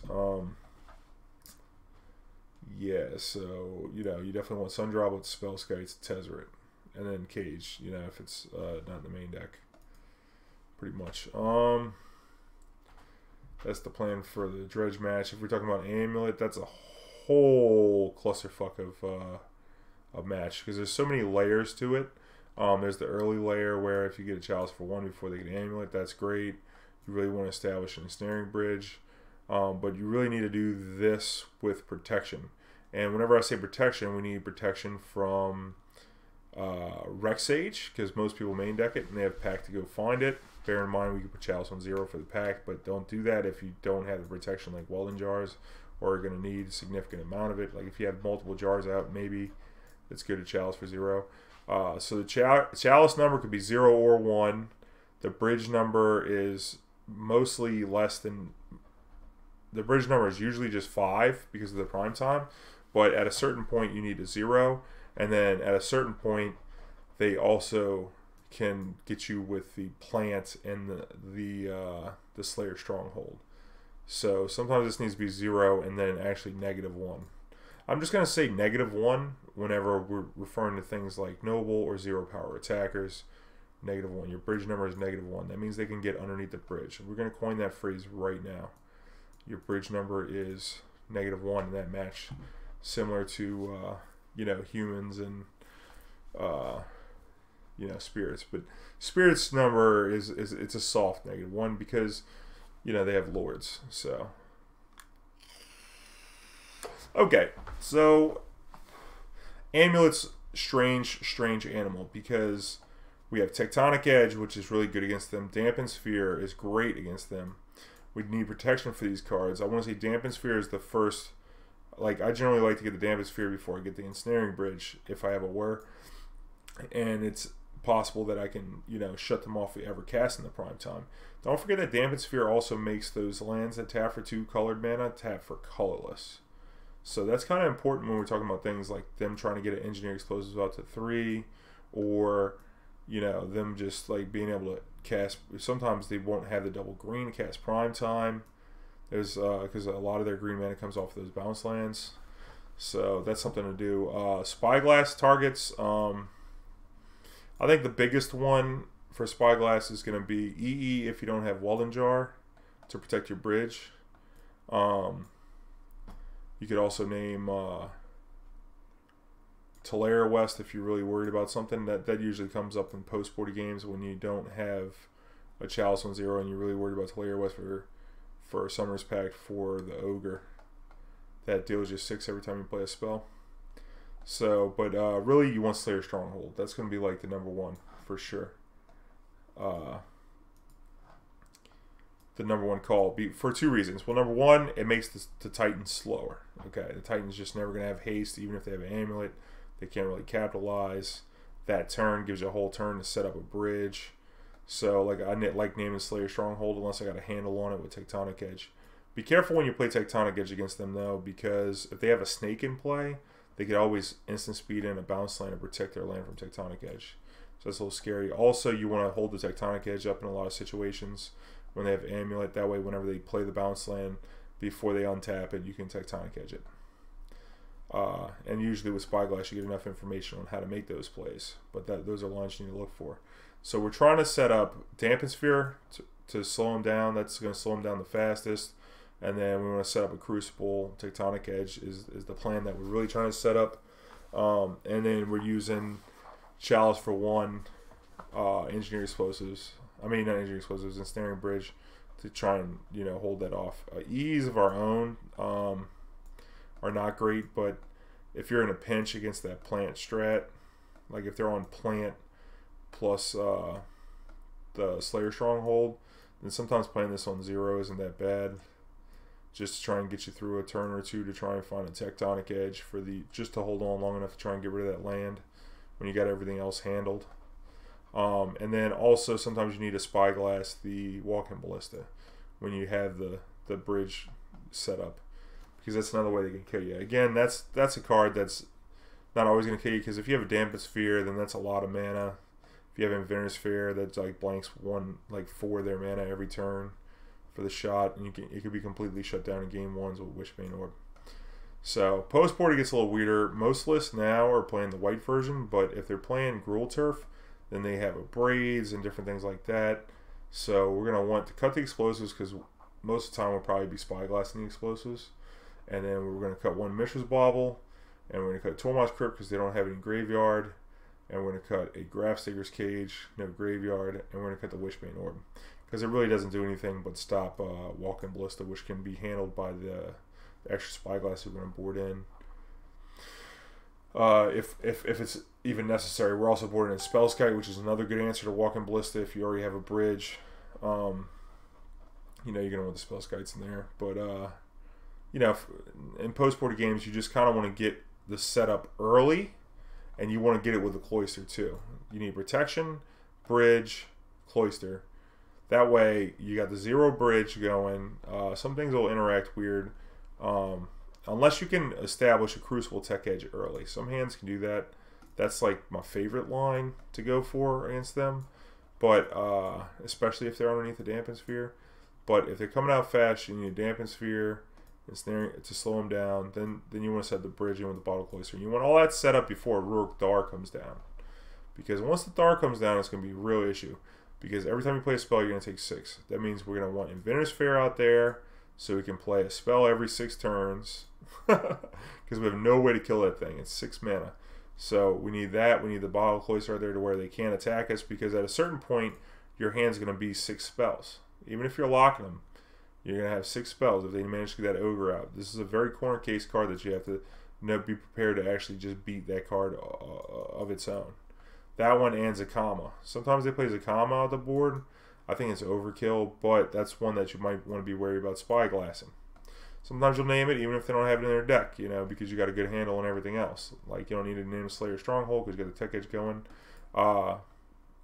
You know, so, but specifically Rorkdar, it's like you need the bridge with the Bottled Cloister, and then you need to somehow clock them.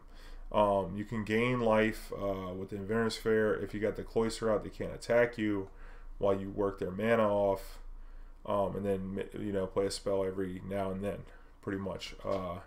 Be careful in that match post board. Be careful for that Summoner's Pact for that, because it's real scary if you're not set up to deal with it yet. So, what else we got here? But, I mean, pretty much in that match, you have post board, you have Spellskite and stuff. You have Spyglass, Supplemental. Torpor Orb's real good at stopping the Prime Time and the Rex Sage. Tezzeret, because this can also be great. Because if you set up that Ensnaring Bridge lock, like if you go Ensnaring Bridge into Tezzeret, you can just beat a Rorkdar with the life gain, you know, or you can make a bunch of 5/5s or, you know, something like that. So, you know, you can maybe run away with one before it gets out of hand. Tezzeret with a little disruption. And you also want Seeker too. Don't forget that Spellskite. You can redirect. This is also a check on the... That's why I'm saying, like, you don't always need to worry about... You could throw away a Spyglass at a potential Zakama, because you don't need to worry about the damn land, because Spellskite can redirect the target of the land. Slayer Stronghold can pump opposing creatures, so Spellskite can steal it. Same thing with the Double Strike land and Walking Ballista. So Spellskite's pretty good in that match. They also might have Ancient Stirrings, not Ancient Stirrings, Nature's Claim, or Seal of Primordium, or, you know, different destroy artifact abilities. Some of them might play Stony. The white version is significantly more weak to this deck than the red version. Also, cards to watch out for in the sideboard of that match are like the Emrakul, the baby Emrakul, because if they steal your turn, you have a Spellskite out, guess what? You dead. Because if they just put any ability on the stack, they can, you know, get you to pay all your life total. So be careful on that. Get to work on that Tech Edge. It's a grind. That deck's a grind. You got to pay attention.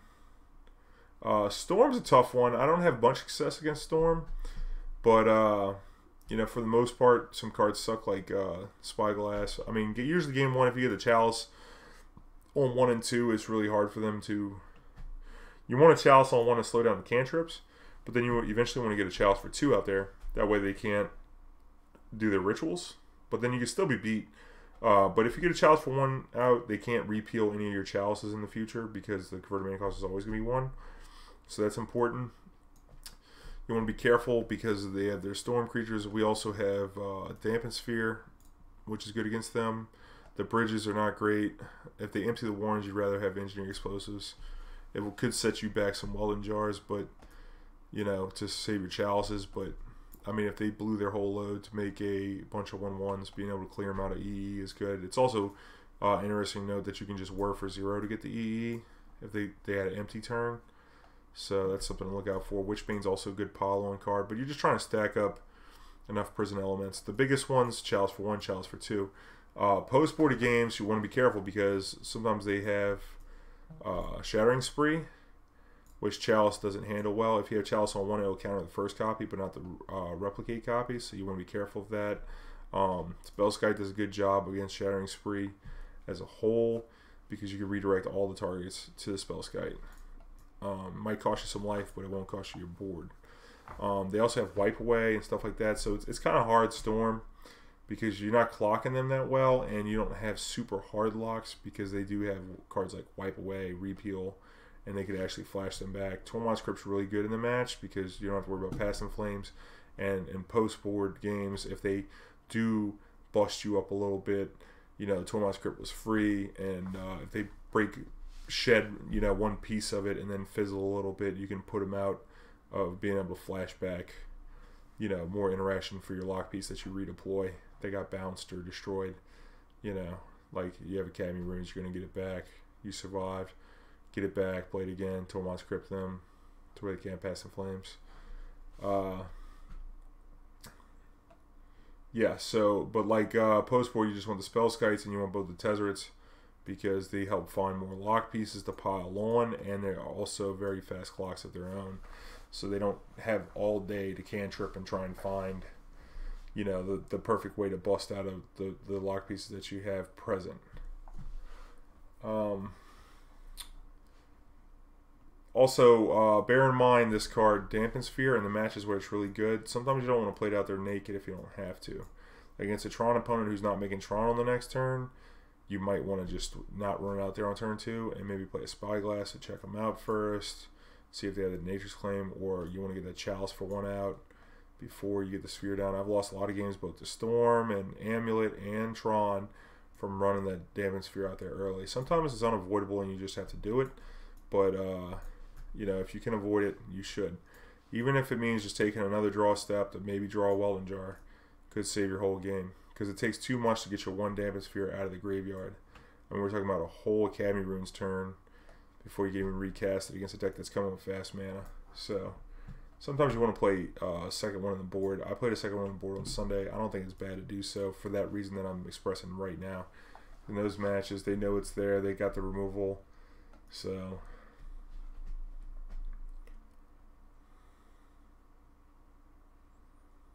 yeah, they have a Braids. You get to keep all the Welding Jars and you get max Spellskites. So it's not the worst. Like a Braid's not the card that I'm worried about as much as like Shattering Spree. You know, stuff like that. Storm. Now we're talking about Tron. Since we're talking about Tron.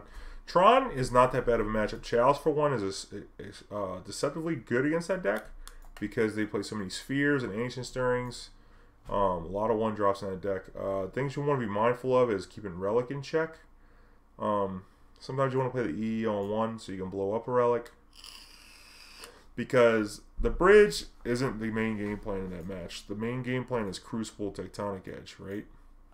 Or get a Dampen Sphere. You want Dampen Sphere, Crucible, Tectonic Edge to where they can't do their top end. Dampen Sphere first, Crucible next, Tectonic Edge. Well, since Crucible, Tectonic Edge is a part of it, we need to make sure that we're not getting hoed out by a Relic. Way to do that is to maybe preemptively play an EE on 1, follow it up with a Chalice on 1. That way you can pop the EE for 1 if they did manage to get a Relic down on turn 1, force the Relic pop, get off the board, no future relics. Now we can, you know, get the Dampened Sphere out, and then we can start trying to dig our way into the Crucible Tech Edge plan. Pretty much. That's pretty much it. It's only 3 pieces. Dampened Sphere, Crucible, Tech Edge. I would definitely leave in Tormod's Crypt against them post-board, because you might need to... like sometimes they have Crucible, and you might have to actually play a Tech Edge, and then Tormod's Crypt, and then Academy Ruins of Tormod's Crypt, and then Tech Edge, and do that to where they won't have more lands to play out of the graveyard. I like leaving it in. It also speeds up the Whir as another 0-drop, and you can even have it to, like, if you don't have a Chalice for 1 out, you can maybe protect something from a Surgical. You know, it's not the worst. Tormod's Crypt does some work like that. Does surgical protection duty against Grixis Death Shadow. It stops Gurmax from coming down early. Does a lot of work that Tormod's Crypt that you might not think otherwise. Let's see, what else? I think Tron, yeah, but that's pretty much it for Tron. Eventually they might get up to 6 mana, and you have to play a bridge to stop a Worm Coil, but for the most part that's it. Post board, they're going to be coming with Nature's Claims. Oh yeah, also we want to keep them off of 5 mana too, because of Oblivion Stone. Especially if we get a stone down and we don't have a Spyglass, you want to make sure you Tech Edge in order they can never reach 5. O-Stone's not always the most devastating though, because if you have a Welding Jar to protect the Crucible, usually 1 O-Stone will just trade for your board. You can Welding Jar. They might be able to free up some of their 1-drops, so be careful if it's a post-board game. They might have the Nature's Claim to follow. But usually if you Welding Jar, Crucible, and Chalice, you have 2 Welding Jars, Crucible, Chalice, Tech Edge, it's going to be hard for them to beat you. Especially because the Chalice on 1 can stop Surgical and Relic from interacting with your Tech Edge, which is your big plan. I do like boarding in a clock, though, in the post-board games. So we're going to want all the Tezzerets against Tron post-board, because that's just a little soft lock, and you want to be able to finish the game fast. So that's pretty good. What other match? Your bridge number is 5 on this one to stop the Worm Coil. The Chalice number is 1, and the E number is almost always 1. Not great, but you know, it is what it is. Banned Spirits, we already talked about Banned Spirits. Blue-white control. Okay, these control decks are a headache. Cryptic Command decks are a headache, and they go long. I played against blue-white control like, I don't know, 3 times in the last 2 events, and 2 games were just 2 matches were 1-game matches. Like literally just play game 1. So you really got to have your head on your shoulders for a deep game against these control decks. The biggest plan against them is going to be the Crucible Tech Edge setup, which is way more effective against Jeskai than it is against blue-white, because blue-white has a significant number of basics and we don't have Ghost Quarter anymore. We also want a Spyglass to Ferry and then Jace, or maybe even set up a Pyrite Spellbomb. Now we do have all 5 colors of mana, so we could also set up an Academy Ruins EE loop for the Planeswalkers. We can also check all their threats with Ensnaring Bridge, which isn't bad. Be wary of the Bottled Cloister. I touched on it earlier, how it interacts with Cryptic Command. Make sure you don't lose your Crucible. Generally, those games are going to come down to Whir. You can play a Merchant Scroll in this deck. I have played a Merchant Scroll as a 5th Whir, which is very useful in those control matches, because the most common way for you to beat them is either they tap out for a Planeswalker, and then you get Spyglass and make an impactful play in the next turn, or when they have only so much counter magic, you can Whir on the end step, it gets countered, untap, and then Whir again for the Crucible to set up the Tech Edge, because that's your number 1 plan, is the Crucible Tech Edge in a game 1 situation. The Chalices are kind of weak because you get Cryptic. I mean, the Chalice number is definitely 4. Good luck getting 8 mana, but like, it's not unreasonable, because Cryptic Command is like the biggest trouble. That's why the Crucible Tech Edge plan is the number 1 plan, especially if the opponent doesn't have that many basics, because if you can hold your opponent to 4 mana, you can actually Tech Edge them on the end step to knock them down to 3, which means they won't have the Cryptic to counter any of your spells on your turn, and they'll have to fire it off right then on their end step. What are they going to do? Bounce the Crucible? Well, guess what? You don't have the mana to counter it when it comes back down. So that's the biggest plan. If you keep that as your macro game in mind, guard yourself from the Planeswalkers with the Spyglass. Try and force your spells through with Whir. Your bridge number is like, I don't know, 3. Sometimes it's 0, depending on Snapcaster, V-Click, things like that. Guys, Saint Draft out of the sideboard, sometimes main decked. You know, these are the things you need to know. But the biggest thing is Crucible, Tech Edge. Be careful with your Bottled Cloister, where to push through your spells. That's the game plan. Do not forget Tormod's Crypt is a very big role player in this match, because not only does it stop Snapcaster Mage flashbacks on Cryptic, most likely, it's also very good if opponent has Logic Knot. Like, there's been many times where I just had this Tormod's Crypt out there, and my opponent did some tap out play. You know, played Search for Azcanta, has 2 mana up, you know, in turn 4. And I'm trying to get this Crucible out here, and it's in my hand, or I got a Whir or whatever, and I'm a little light on lands. What I could do is I can Tormod's Crypt them to remove their graveyard, and then play the Crucible, knowing that they can only Logic Knot for 0. So watch out for that with the Tormod's Crypt, because that's a big play to be able to try and get the key piece in play. One of the key pieces. And it's a play you can make post-board too. Post-board, the matchup changes a lot because we have cards that actually do things. We get Spellskite to help against D-Sphere or Destroy-based removal. It's not the best, but it's okay. Also, if they leave him pass, because we're definitely coming with Sai, the Planeswalkers run him over pretty good. So does Sai if unchecked, because they all can actually fight their Planeswalkers really well. The Aether grid as well. Now, that's the big issue, though, is their Planeswalkers. So we're going to want the Spyglasses too. So if we just shut down all their Planeswalkers, it gives it too much. Also, all these effects are pretty static, so you can, you know, circumvent the Stony or whatever with the Sai. You just come with this full package, and probably the Torpor Orb too, because it'll preemptively. I'd rather have Torpor Orb over Cage, because like oftentimes they play Vendilion Click as well, but it also stops, you know, Snapcaster. Sun Droplet's also good in that match if they're Jeskai, because burn might be their only way to kill you. Yeah, but the Jeskai and the blue-white play out the same. Blue-white's definitely tougher because they have Detention Sphere, more basics, because we don't have the Ghost Quarter in this list. So I mean, if you expect more blue-white, maybe you should be playing a different deck, but you can make some tweaks and get like a Ghost Quarter in here. You can maybe even main deck this Tezzeret. You know, this could be a main deck card, this Tezzeret. So, you know, there's things you can do. Well, either Tezzeret, really. See what else. What's the next match?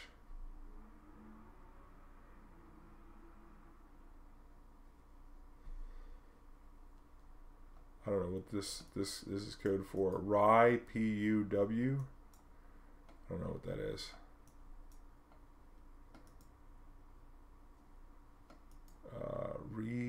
PUW. Rip. Oh, Rip blue white. That's a different deck. They're playing Rip. Rest in peace.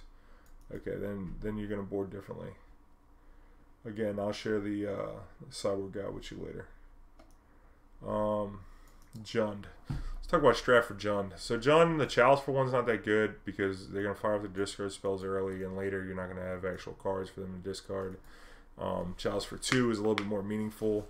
Stopping Dark Confidant, Scavenging Ooze, Tarmogoyf, that's like most of the threats. Again, that's turn 4 though, so you know the game's already been going on at that point.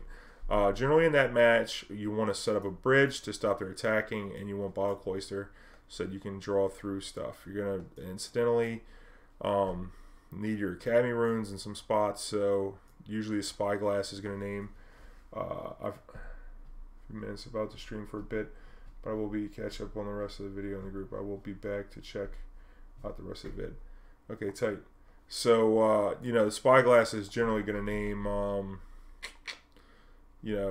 Scavenging Ooze. Sometimes it'll name Liliana. Scavenging Ooze.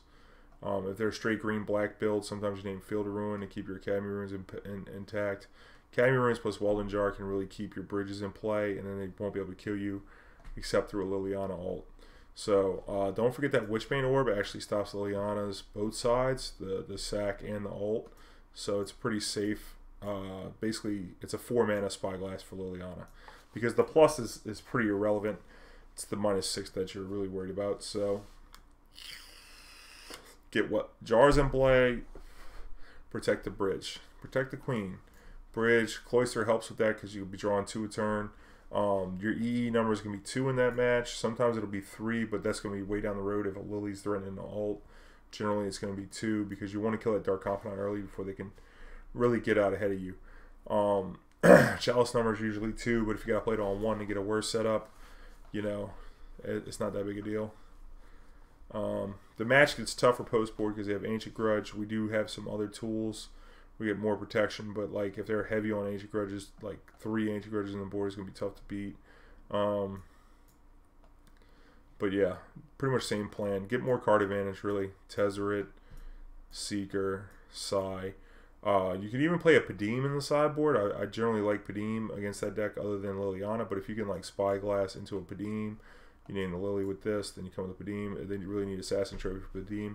And it's nice, you know, it's a great 1/4 because they need to actually have a hard removal spell for it. Otherwise, our Ancient Grudges can't touch our artifacts. As well as they need to find it fast because we're going to be drawing 2 cards a turn. The Chalices are, you know, pretty lackluster in that match. The E number is 2. The bridge number is generally 1. Like Dark Confidants and Scoozes can get underneath other than that. But generally, they're playing a discard, so this usually isn't your concern. Like how many cards are in your hand for bridge, because they're playing Liliana and all those discards, so be careful. Academy is really good. Inventors Fair, set up the Crucible loop. This is what you're going to be going for. Now be careful because, again, the Crucible loops are weak to Scavenging Ooze. So you want to make sure that if you are putting a land to the graveyard, that your opponent can't return with Graveyard Hate. Think about the Tron match. Like if we don't have a Chalice on 1, do we have to Tech Edge this turn? Think about it like that. Because what happens if we Tech Edge now and they untap and play a Relic and then eat the Tech Edge? That'll be weak. Especially if we're sitting over here with an E in our hand or something, you know? Similarly, when you play through Scoos, you want to be careful of that. You know, you might want to Spyglass first. Maybe name the Scoos if you're setting up the Inventors Fair for the Crucible. Or if they just don't have Scoos access on their end step, you might want to just get the Crucible, play it, bring back the Fair. Don't crack it into the Scoos because you know it's going to find you some stuff down the road. Pyrite Spellbomb is also nice there because it can kill the Bob, and it can usually kill a naked Scoos early. And the bridge is a good check on the Tarmogoyf early. So Pyrite Spellbomb is good against the other ones. So is the E for 2 is just great against them. What else we got here? Hardened Scales. That match is a lot easier than the regular Affinity match. The first level is to get the bridge down. They don't have any 0 power attackers, unlike their regular Affinity brethren. So the bridge is pretty safe against all those Steel Overseers. Chalice for 1 is nice, stop an animation module, and its namesake Hardened Scales. Also, post board is a blowout. It's already good against Ancient Stirrings, but you know their most important interaction piece is their artifact removal, which is Ancient Nature's Claim. So Chalice for 1 is really big in post board games, similar to Tron. Engineering Explosives is alright. You can do it for 0. Remember that this can hit you a little bit too. And they do play some Welding Jars, so be careful how you do this one. Generally, I don't EE that much early. I guess the EE number is probably 1. That way you can get it out ahead of a Hardened Scales to where there's not a surprise kill. But for the most part, you want to set up the bridge, and then you want to like turn off the. If you can't bridge on to 0, then you want to be careful about an Ink Moth kill possibility. So you want to be real careful about that. Also, they go super wide with Hangerback if they have the Ravager to sack it or the land to sack it. So your bridge number is really 0. We're trying to get the bridge down, but in the early turns it's kind of soft. If they have a Steel Overseer draw, your bridge number is probably a little higher because they're going to activate it a bit. But it eventually needs to be 0 to where you don't get snuck by an Ink Moth. Spyglass targets are generally Arcbound Ravager. Sometimes it's Ink Moth in a pinch whenever you can't 0 out the bridge that turn just to avoid dying in 1 turn. And then also Walking Ballista. The thing about Walking Ballista is if your life total is high, you can just like let it sit on board and chill. Especially if you Spyglass a Ravager.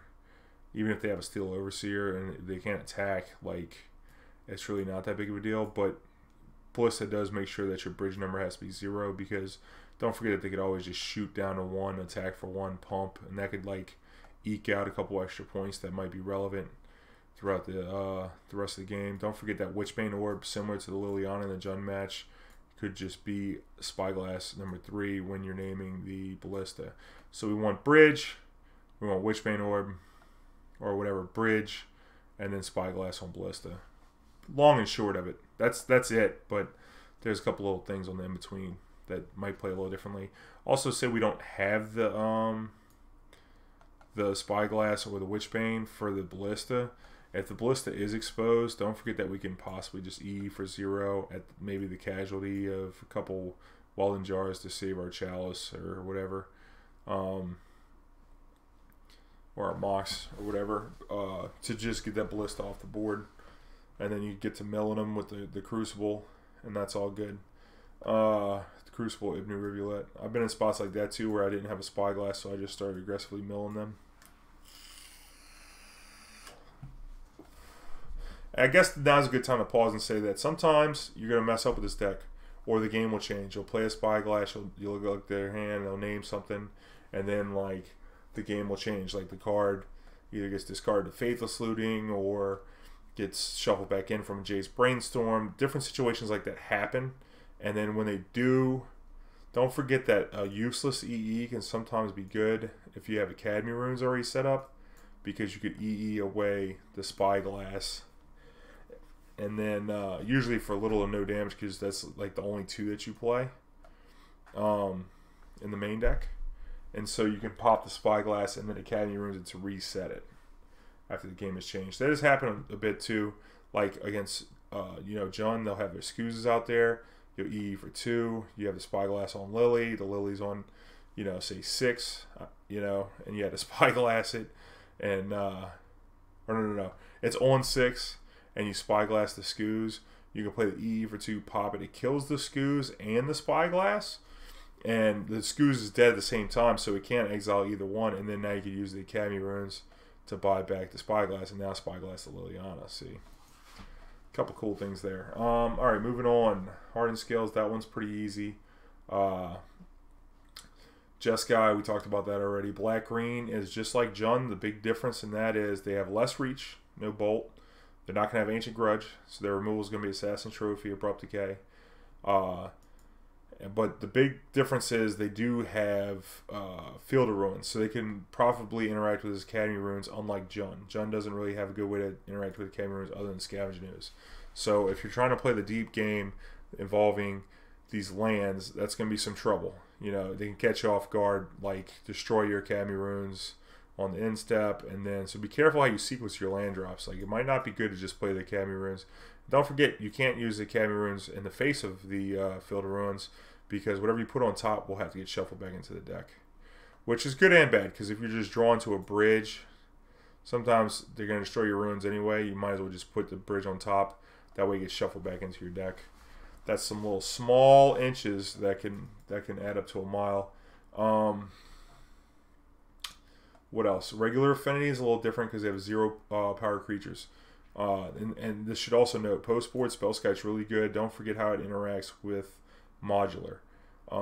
When you play the Spellskite, they have the Ravager. If they sack and target one of their creatures, you can redirect it to the Spellskite.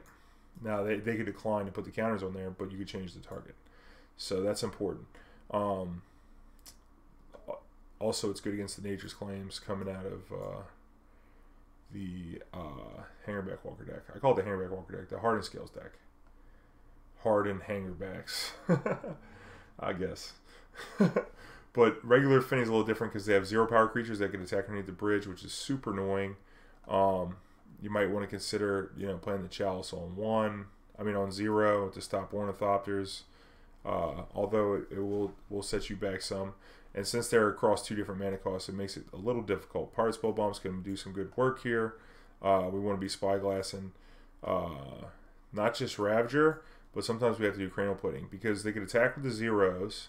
They have double black, 2 0s, and then after they declare them an attacker, they pay the double black to attach. And that could be just like a one-shot on you, so you need to be careful. Affinity also has Reach and Galvanic Blast, so there's some merit to Chalice for 1, but that match is a lot harder than the other one. I still think that you got all the tools you need to actually beat them. Depends on what kind of draw. They don't have any card advantage, so you can lock them out pretty good. Their Steel Overseer draws are a little easier to beat because it involves attacking. You just gotta be careful. matches are tough. A lot to pay attention to anyway. When you can just die. Hollow one, that match is pretty easy. They have trouble beating Ensnaring Bridge. They don't really have any removal for it in the main deck. So if you get a bridge down, your bridge number is going to be 0 though because of the 1-drop in their deck. The 1/2 menace that pumps when they discard. And then they also have Bloodghast and Phoenix. So you want to be careful about your bridge. You want it to be low, especially if you have multiple to 1-drops. I'd say your EE number is 1 for that reason. You can get the EE down for 1 to where your bridge number can be higher later in the game. As we've explained that concept already. What else is there? Sometimes they play Ancient Grudge out the board, so be careful of that. That's another thing to note, is this Grafdigger's Cage. Sometimes, and like it really depends on what the lists are looking like, but I pretty much always want Grafdigger's Cage against Ancient Grudge decks. You know, even Affinity, I'll play Grafdigger's Cage just because it's such a blowout, the Ancient Grudge. But if you have a Welding Jar and a Cage out, that Ancient Grudge goes for the Cage, you Welding Jar it, no flashback. So it makes it just a 1 shatter, which is way easier to manage than this. So, yeah, what deck are we talking about right now? Affinity, oh yeah, Hollow one. So that one's, you know, they can get on the board early, and sometimes your hand can get messed up. Chalice on 1 is the number. 1 is the Chalice number, so they can't flashback Faithless Looting. They can't cast the draw 3, discard 3 at random. Your EE number is also 1. Again, that varies. Sometimes they'll be heavy on Bloodghast, and you need a, you know, you can play it like Dredge, where sometimes you need to get the EE down for 2 because you see Bloodghast, and you might have trouble emptying on the bridge because you top deck the damn Witchbane Orb or something crazy. So, you know, you might need to actually pop it in combat. The bridge is really good against them post board. Sometimes they'll have Ancient Grudge. Sometimes they'll play Liliana's, so be wary of that. I don't know that the Spyglass really doesn't do much. I think what you're naming is maybe pretty much only Fetch Land or Street Wraith. Probably Street Wraith at the top of that list. You're going to want the Spellskites and, you know, the size, because they're like pseudo bridges. Remember what I said about the size? They're like pseudo bridges. So when bridge is real good, usually the size is just as good, you know, just to be able to get you to the bridge. Bridges you to the bridge, I guess, you know. 4-color Whir. I'm not going to tell you how to do the mirror match. That just is like, I played the mirror match against the guy who created the deck, Michael Coyle, and I pretty much had him beat in the first game. But since there's so much parallels, like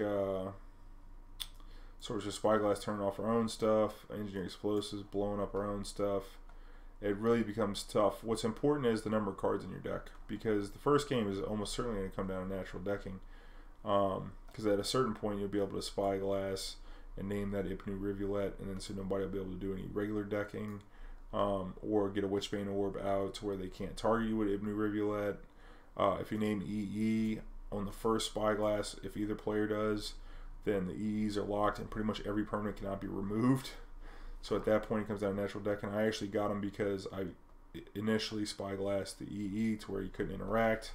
He had multiple words in his hand, so he was able to set up a Crucible, and he was able to set up a Witchbane to where I couldn't Ipnu him or whatever. But all I did, I had Academy runes, so it took him a while to find his Tectonic Edge to kill my Academy runes. Tormod's Crypt is a big role player in this too, because, you know, again, it's good against the Crucible of Worlds. But bear in mind that the Tormod's Crypt is trumped by the Witchbane Orb. So, you know, there's a lot of different layers to the thing, but at the end of the day, you want to have more cards in your deck than your opponent. So work that Academy runes if you can. You know, even if it means just, I mean, I spent 4 turns in a row, once I knew that the Ipnu was locked out, just putting Welding Jar on top of my deck. 4 turns in a row. And you can do that, and then once you have more deck than them, and they can't Ipnu you, and nothing can be destroyed, then, and you got to play off of their Spyglasses too. You know, because they're going to lock one of their own things off, so you got to cut out the next piece, you see. And then you don't want to do too much fetching if you can avoid it. Like, maybe you hold on Ancient Stirrings, you know. Like, be careful. and see where the chalices go. Anyway, whatever. You'll figure out how to play the mirror. If not, it's going to be a hell of a game because it's going to be a one-game match for sure. Titan Shift. Okay, now Titan Shift, that match is pretty easy game one, I'd say. Game one, aside from like main deck Relic messing up your Crucible Tech Edge nonsense, they pretty much can't beat the Witchbane in the first game in combination with the Bridge. Can't attack with the Prime Time, can't shoot us with Valakut, can't kill us. Okay, Stampede Sphere doesn't do anything against them, unlike other ramp strategies. But, you know, like Amulet or Tron or something like that. So that's a little unfortunate that you don't have a big hate card. But your big hate card is going to be the Witchbane Orb. Of course, Bridge is always our number one plan. So, the Chalices suck against them. Our EEs don't really have a number unless they're playing Prismatic Omen. Then you might want to do it on 2. Outside of that, you know, maybe post board, the EE on 3, I guess, is not the worst. Just because you can blow up Tireless Tracker, and sometimes they have other hate, and I guess setting it on 1's not bad if they have a Relic. So, I mean, not the most exciting card, neither is Chalice. But you get a pretty easy game 1, but game 2s are a lot harder because they can have Ancient Grudge and Nature's Claims and more removal, so we're going to want to max out on Spellskites there. But we also have to clock them because they do sometimes play Rorikdar, you know, and we don't interact, like, since we don't have Wet Ball shutting down their mana, you know, that card can wreck us. They have a plethora of other ways as well. So, you know, we definitely want to board in a couple Spellskites, definitely a Torpor Orb. Don't forget a Torpor Orb is good against Prime Time. And then, you know, like, we need to be able to try and kill them in some kind of fashion. So, probably throw in like a Tezzeret, maybe Aether Grid, because Aether Grid's like, you know, can't be interacted with by Valakut. Because the problem is if you come with a bunch of Planeswalkers and you Witchbane Orb, they can just shoot your threats, Psy, whatever. So they're not fast enough. But Tezzeret's kind of a fast threat, and Aether Grid's not that bad. So, and like, if you get a grid out there early, then it could prevent a tracker from taking off if they have that post board. Yeah. It's not bad. What else we got? Blue Tron. That one's not that popular. I'm not going to go into depth on that.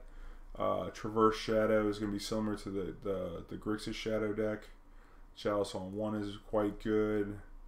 The EE is not bad. You know, we just want to set up a bridge. We want to watch out for the double strike.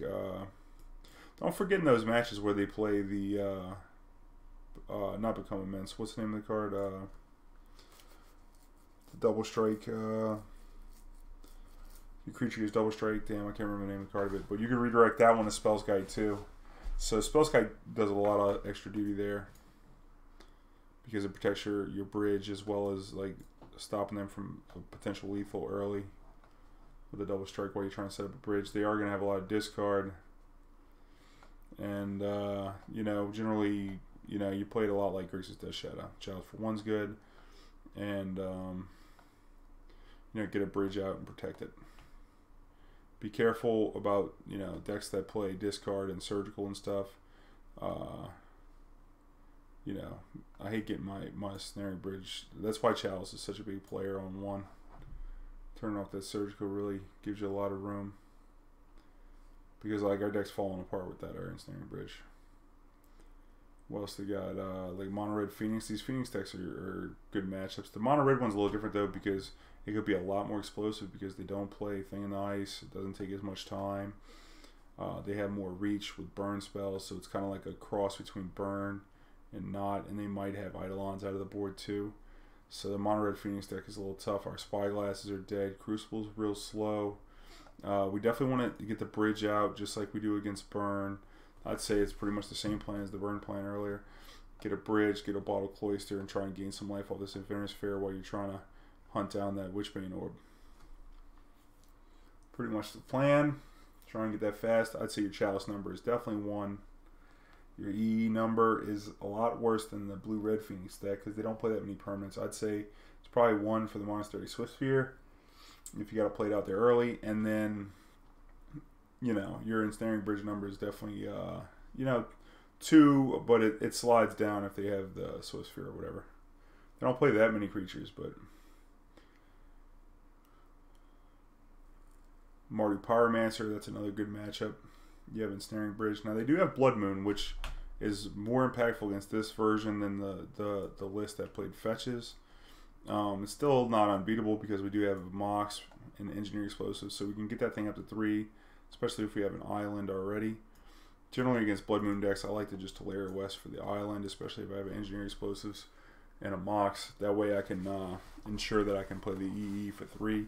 Their clock is really slow, and it's all attacking with Ensnaring Bridge, and all their removal is Culligan's Command, like for us, and some discards. So for the most part, that's easy to deal with Welding Jar.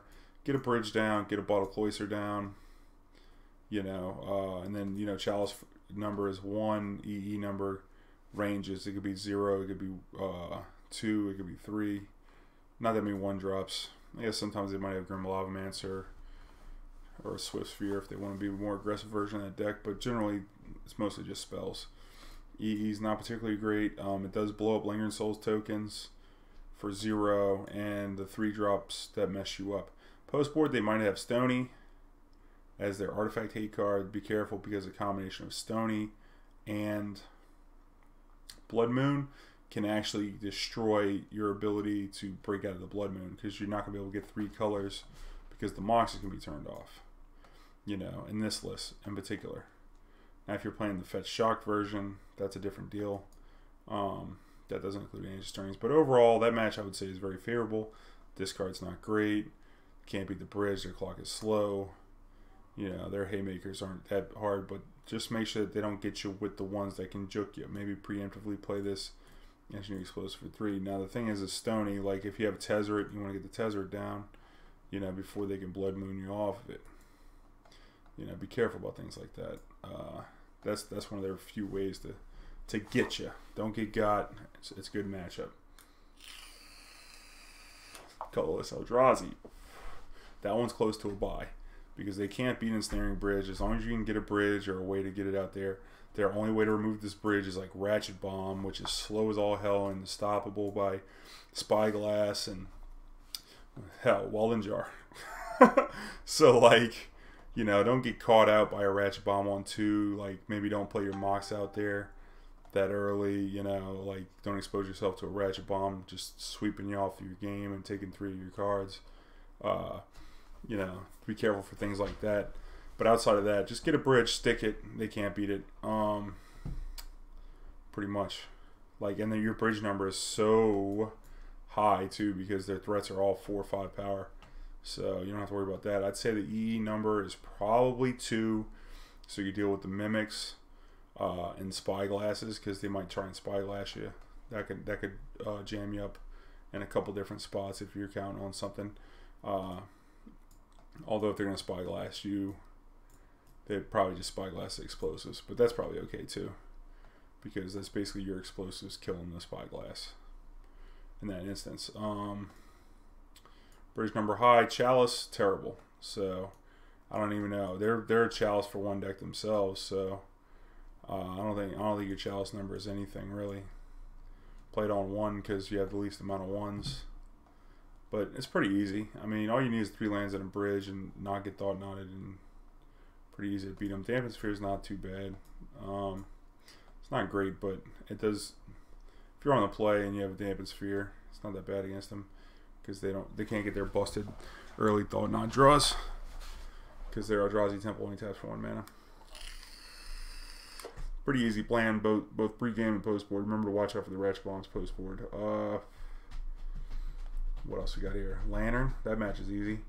You don't see it anymore, but Lantern has trouble with Engineer Explosives as a 1-of in any deck, and it has a hell of a time with the card Chalice of the Void as well. And we play max of Chalice and 3 EEs, so they get behind pretty hard. We also have Spyglass to slow them down, and Witchbane of our own, so where they can't like mill us out with the Codex Shredder. We also have Bottled Cloister is real good because we get to draw 2 cards a turn, especially we shut off some of their mill rocks. Crucible is going to be pretty good against them because being able to get back Academy Runes over and over again, or Inventors Fair is good. Chalice for 1 EE or blowouts.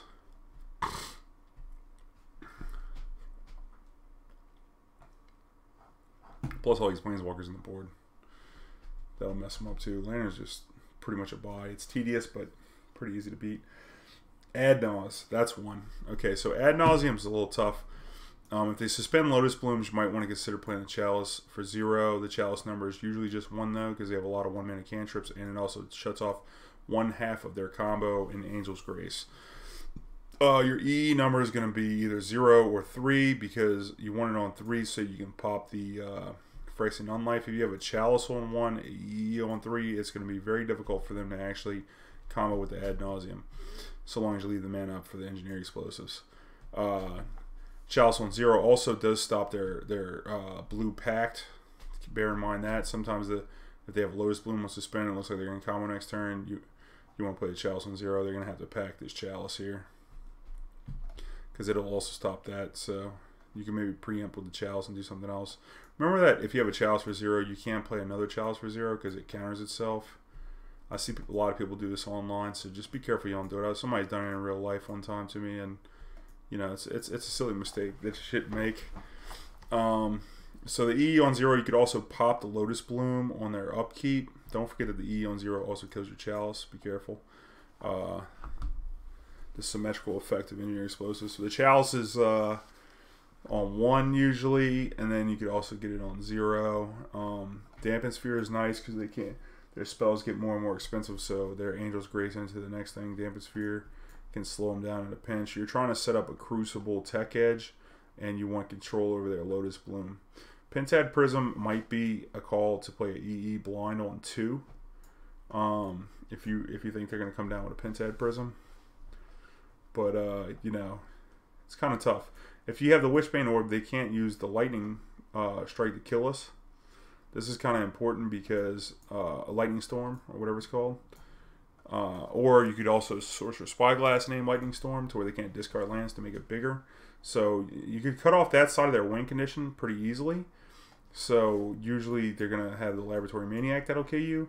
So if we can get a Pyrite Spellbomb in play to just destroy it and just sit on it, or EE on 3 to just destroy it in response to them drawing a card, then usually you can sit on that and they can't kill you. So do that game 1. Game 2, they're going to have a lot more interaction for you.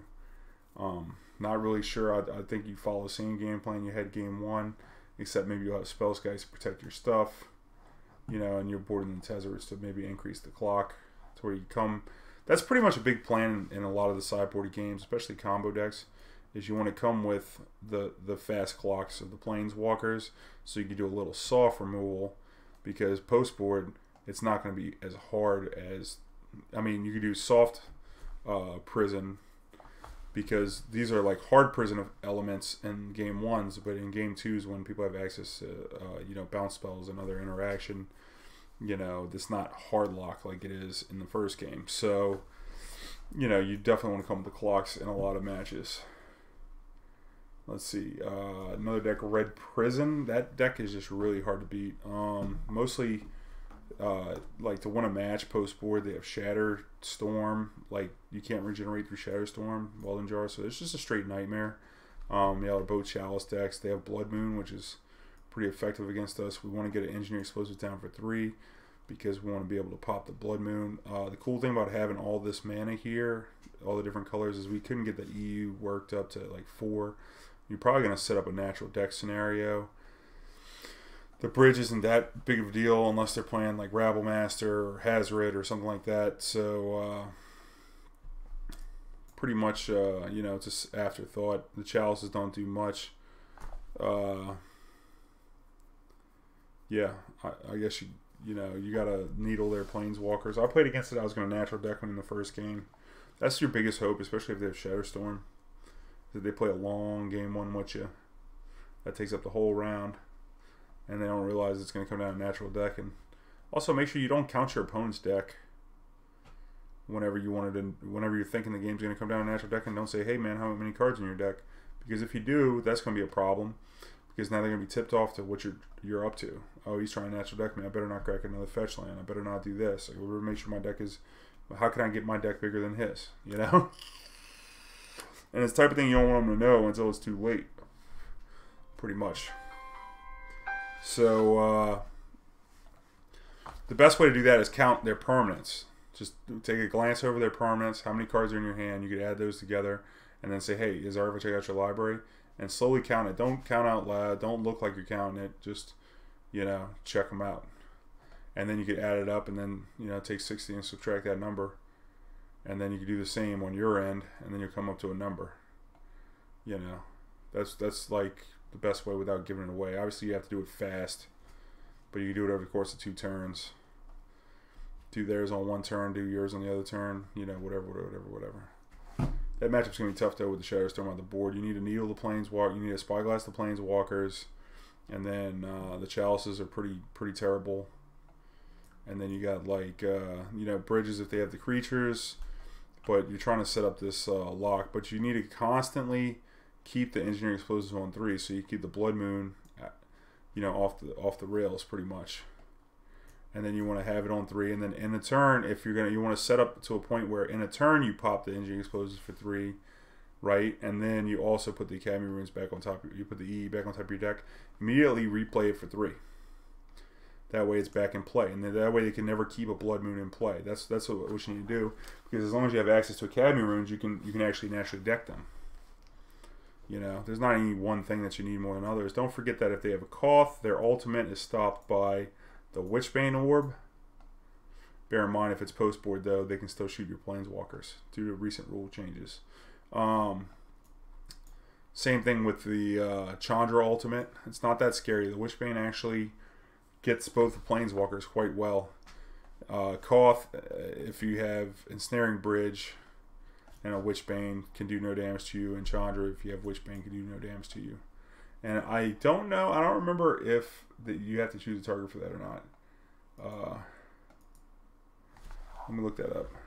Chandra, Torch of Defiance. Check it out. You get an emblem. Whenever you cast a spell, this emblem deals 5 damage to target creature or player. Yeah, they're gonna have to shoot themselves or their own Planeswalker. So Witchbane's a big game 1, but that Shadowstorm's gonna be hard to beat game 2. But that deck's not that popular, so you'll probably be okay. All right, now Infect is one of the easier matchups. Your bridge number is gonna be 0. Your EE number is gonna be 1, so you kill Noble Hierarch and Glistener Elf. Sometimes it'll be 2 if the Blighted Agent is the issue. Chalice for 1 is an absolute hoser. Be careful if you Chalice on 1. It does shut down a lot of their deck, but they might start playing their spells. Don't miss your Chalice triggers to fill up their graveyard for Become Immense.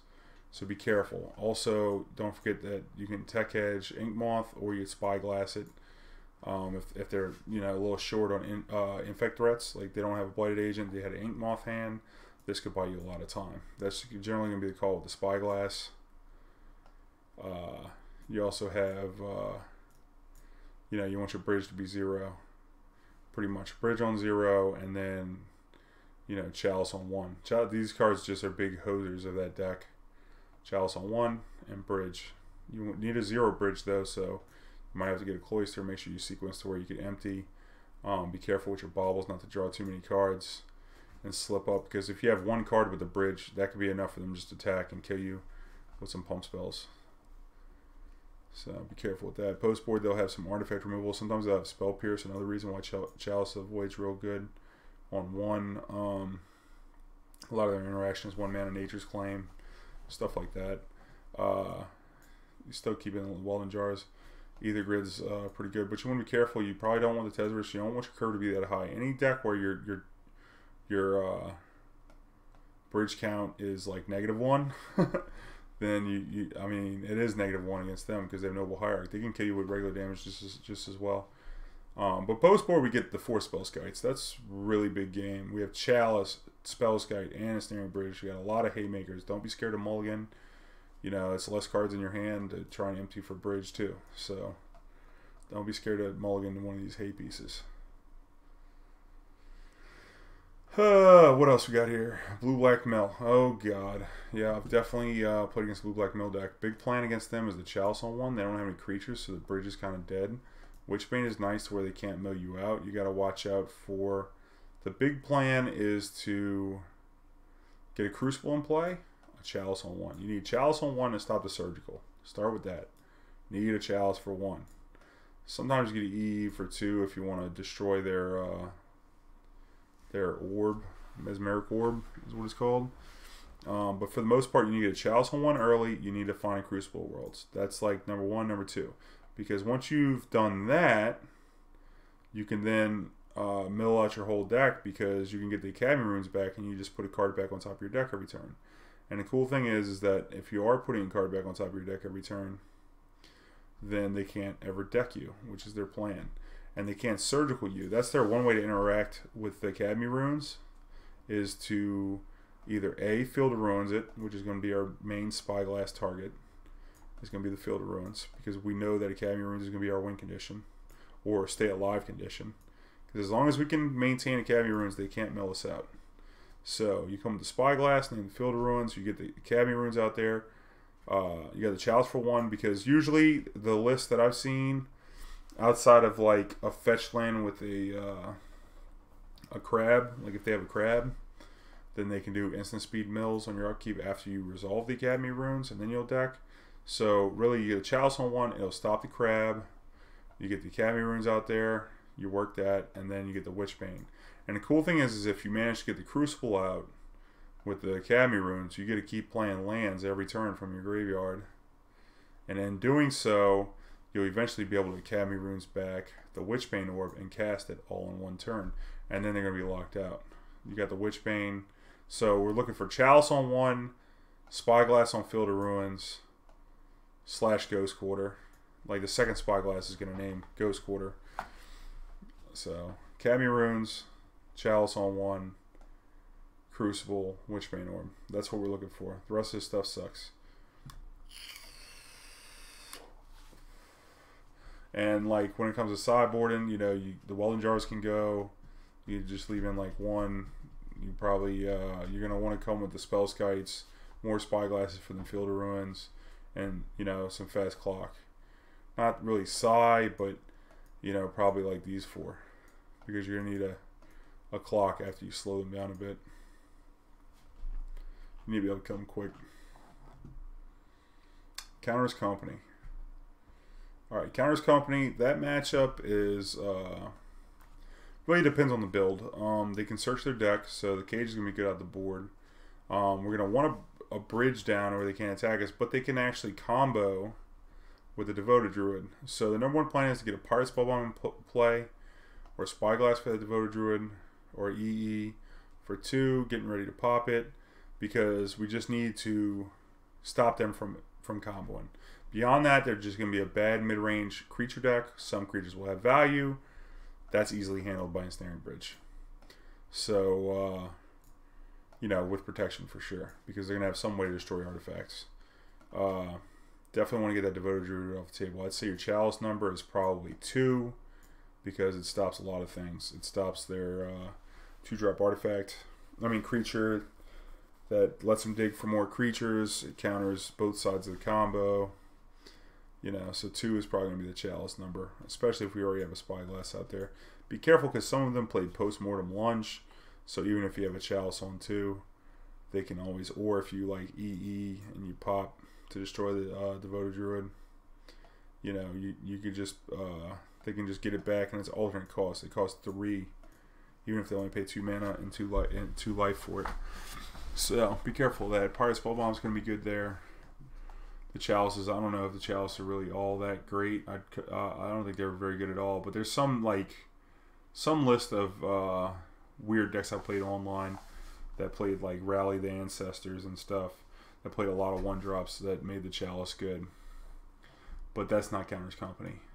That's just a different deck. Just try and pay attention. You know, you'll know Chalice is going to look pretty terrible in the first game.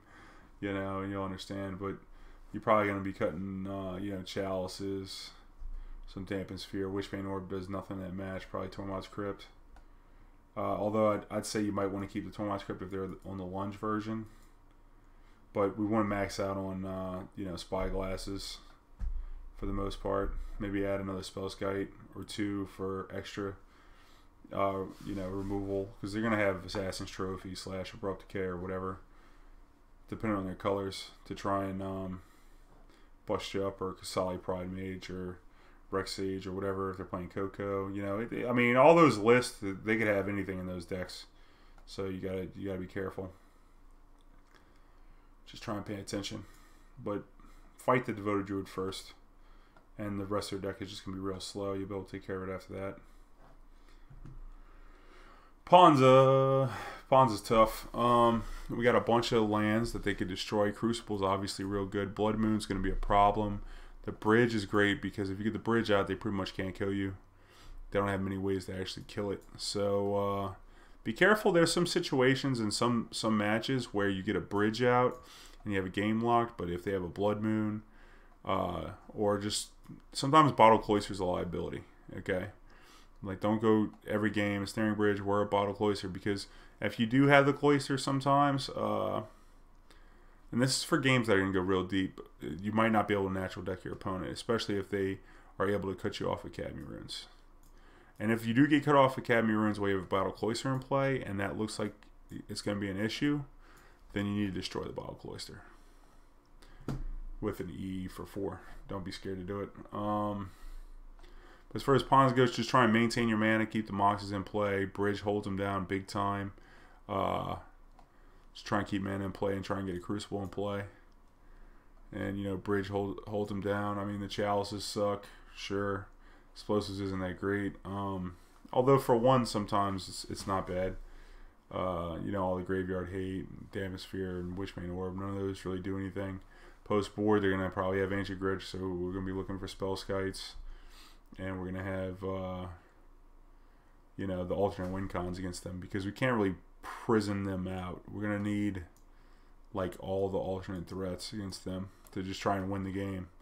These cards can win the game fast, you know. So sometimes if you're unsure what to do with this deck, and it looks like, you know, you're in a match where you really don't know how to, like, lock them out effectively, you know, post board, sometimes you just board in the haymakers, and that's just a good way to go.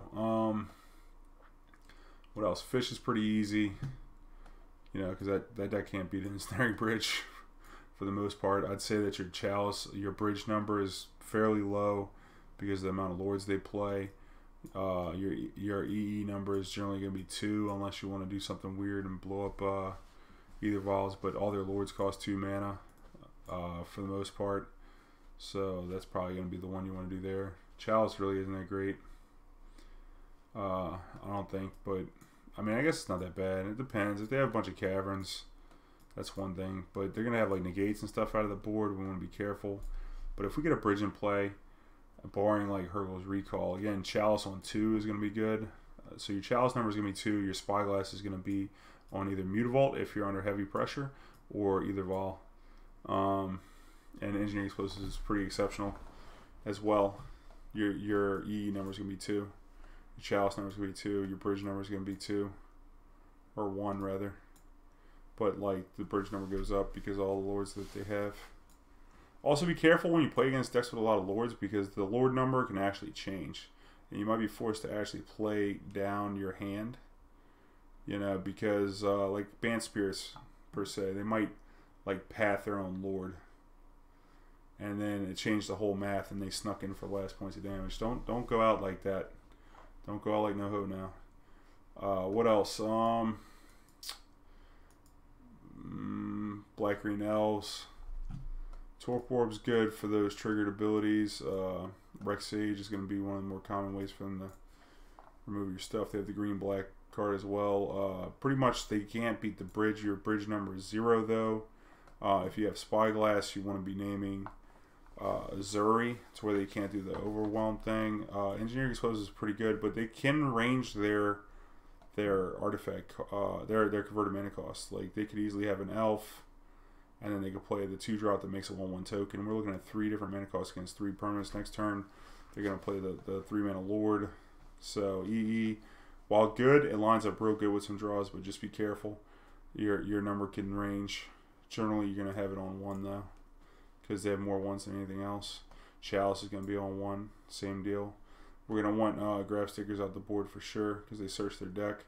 But generally, if you get a bridge down and you keep your hand at 0 and you have protection for it, it's going to be hard for them to beat you outside of the green-black creature that drains, which not all lists play, but you know it's one way they can get you. So you get your life total up. I think Witchbane stops it. You might have to double check that. I forget the name of the card though. What else we got here? Boggles. That matchup is easy. Oh my god. So Bridge is already a really good card against them. All their cards cost 1 pretty much. And then you have Engineer Explosives. Also, Engineer Explosive for 1/1 is great. So yeah, you just get a Bridge out there and they really can't beat you. They could get a couple 1s underneath. Chalice for 1 counters more than half their deck. It's just like Infect. Very easy matchup. Not too hard. Post board they'll have Stonies, maybe Rest in Peace. You know, maybe some artifact removal. Seal Primordium, I guess. Possible. Leaving a couple Welding Jars. You come with some cards that are good outside of that, like, I don't know, Aether Grid, maybe. No, yeah, probably like a couple Sighs in Aether Grid. Because if they don't have Trample, the Sigh acts as a bridge as well, which is nice if they don't have a Rancor or Protection from Creatures or something like that. So it's not that bad. The Sigh's not that bad. And then also, the cool thing about Sigh is when you're hiding behind a bridge is if you have 0 bridge and you have Sigh and some Bauble tokens, you draw for turn, you can attack with all the 1/1s. Don't forget that they do have an Umbra that gives one of your creatures reach. So if it also has lifelink, you know, it could fog your attack. But you can just stick around and wait till you get an EE. Now, if they do come with Stony, there's still a Hoe to bridge. So just, you know, work them hard, get the Chalices, you know, diminish their spirit, make it to where they can't win, and then you'll figure out a way to win. Oh yeah, you can just Academy Runes them if they don't have Rest in Peace. You might even think about using the Academy Runes, like when you're in the thick of playing this deck. If you have a reasonable play out your graveyard with Academy Runes, sometimes I just do it just to add a card to my deck. You know, be careful, just in case down the road. What else they got? Grishobrand. Yeah, that deck, combo deck, right? So we want to be Spyglass and the Grizzlebrand. Ensnaring Bridge is really good against them. Sometimes you want to name the Bobo. Bridge is going to be real good against them, especially if you have some protection for it. Outside of that, the Witchbane can stop the Bobo if they're on the Bobo version. If they're playing just the Emrakul, the Bridge is huge. Definitely want to Spyglass the Grizzlebrand so they can't get you know, ways to get through the Bridge. Bridge is a really big game against them. Watch out for discard. Try and get a Bridge in play. Although most of your discard is like Collective Brutality. Also, Tormod's Crypt is All-Star, because if you get a Tormod's Crypt early, like maybe turn 2 off of a Tolaria West, you can just play it. You know, that'll slow them down significantly to make it to where they have to get through the breach to get through. And then if that reversal of plans will slow them down enough for you to find a bridge. Hopefully. I mean, again, this deck can fail. You know, sometimes you just don't find it, but that's the position you want to put yourself in. And then post board, you're going to want like Spellskites and, you know, more Spyglasses to ensure you can name that Grizzlebrand. And then since they're a combo deck that might have some extra hate out the board, like if they're splashing blue, they could have bounce spells. You know, if they're just straight black-red, you know, they could possibly have Shatterstorm. So you make sure you bring in some Tezzerets for the clock. But I think that's pretty much all the decks in Modern that I could think of. If there was one that I missed or that you are interested in your game plan, playing this deck against them, I'd say this is pretty comprehensive. Didn't play any games with it. If you want any more clarification, you know, I could do that too. Nice. It's nice to flesh this whole thing out here. Yeah. Alright. Well, I hope you enjoy the deck. You should probably start playing it. I think the deck's good. I mean, there's some swings to it where you just don't draw the bridge and they die, but then there's other spots where you just draw the Whir and they die, you know. But you have 8 of the effect, and a lot of decks, see, the cool thing about decks like this, similar to Lantern, is that sometimes people will just overload and have all this interaction and no threat. And what they don't realize is that that plays into you because you have a lot of depth with Inventors Fair and Crucible. So you're just giving me more time to get closer to unlocking more pieces, pretty much. Yeah. And a Welding Jar provides so much tempo when the main removal is like something like a Kolaghan's Command. It's just insane. They got to take their whole turn to get through one Welding Jar. And then you can just Academy Runes it back. But yeah, that's it for me. Thanks for tuning in. One love, good vibes. I'll catch y'all next week.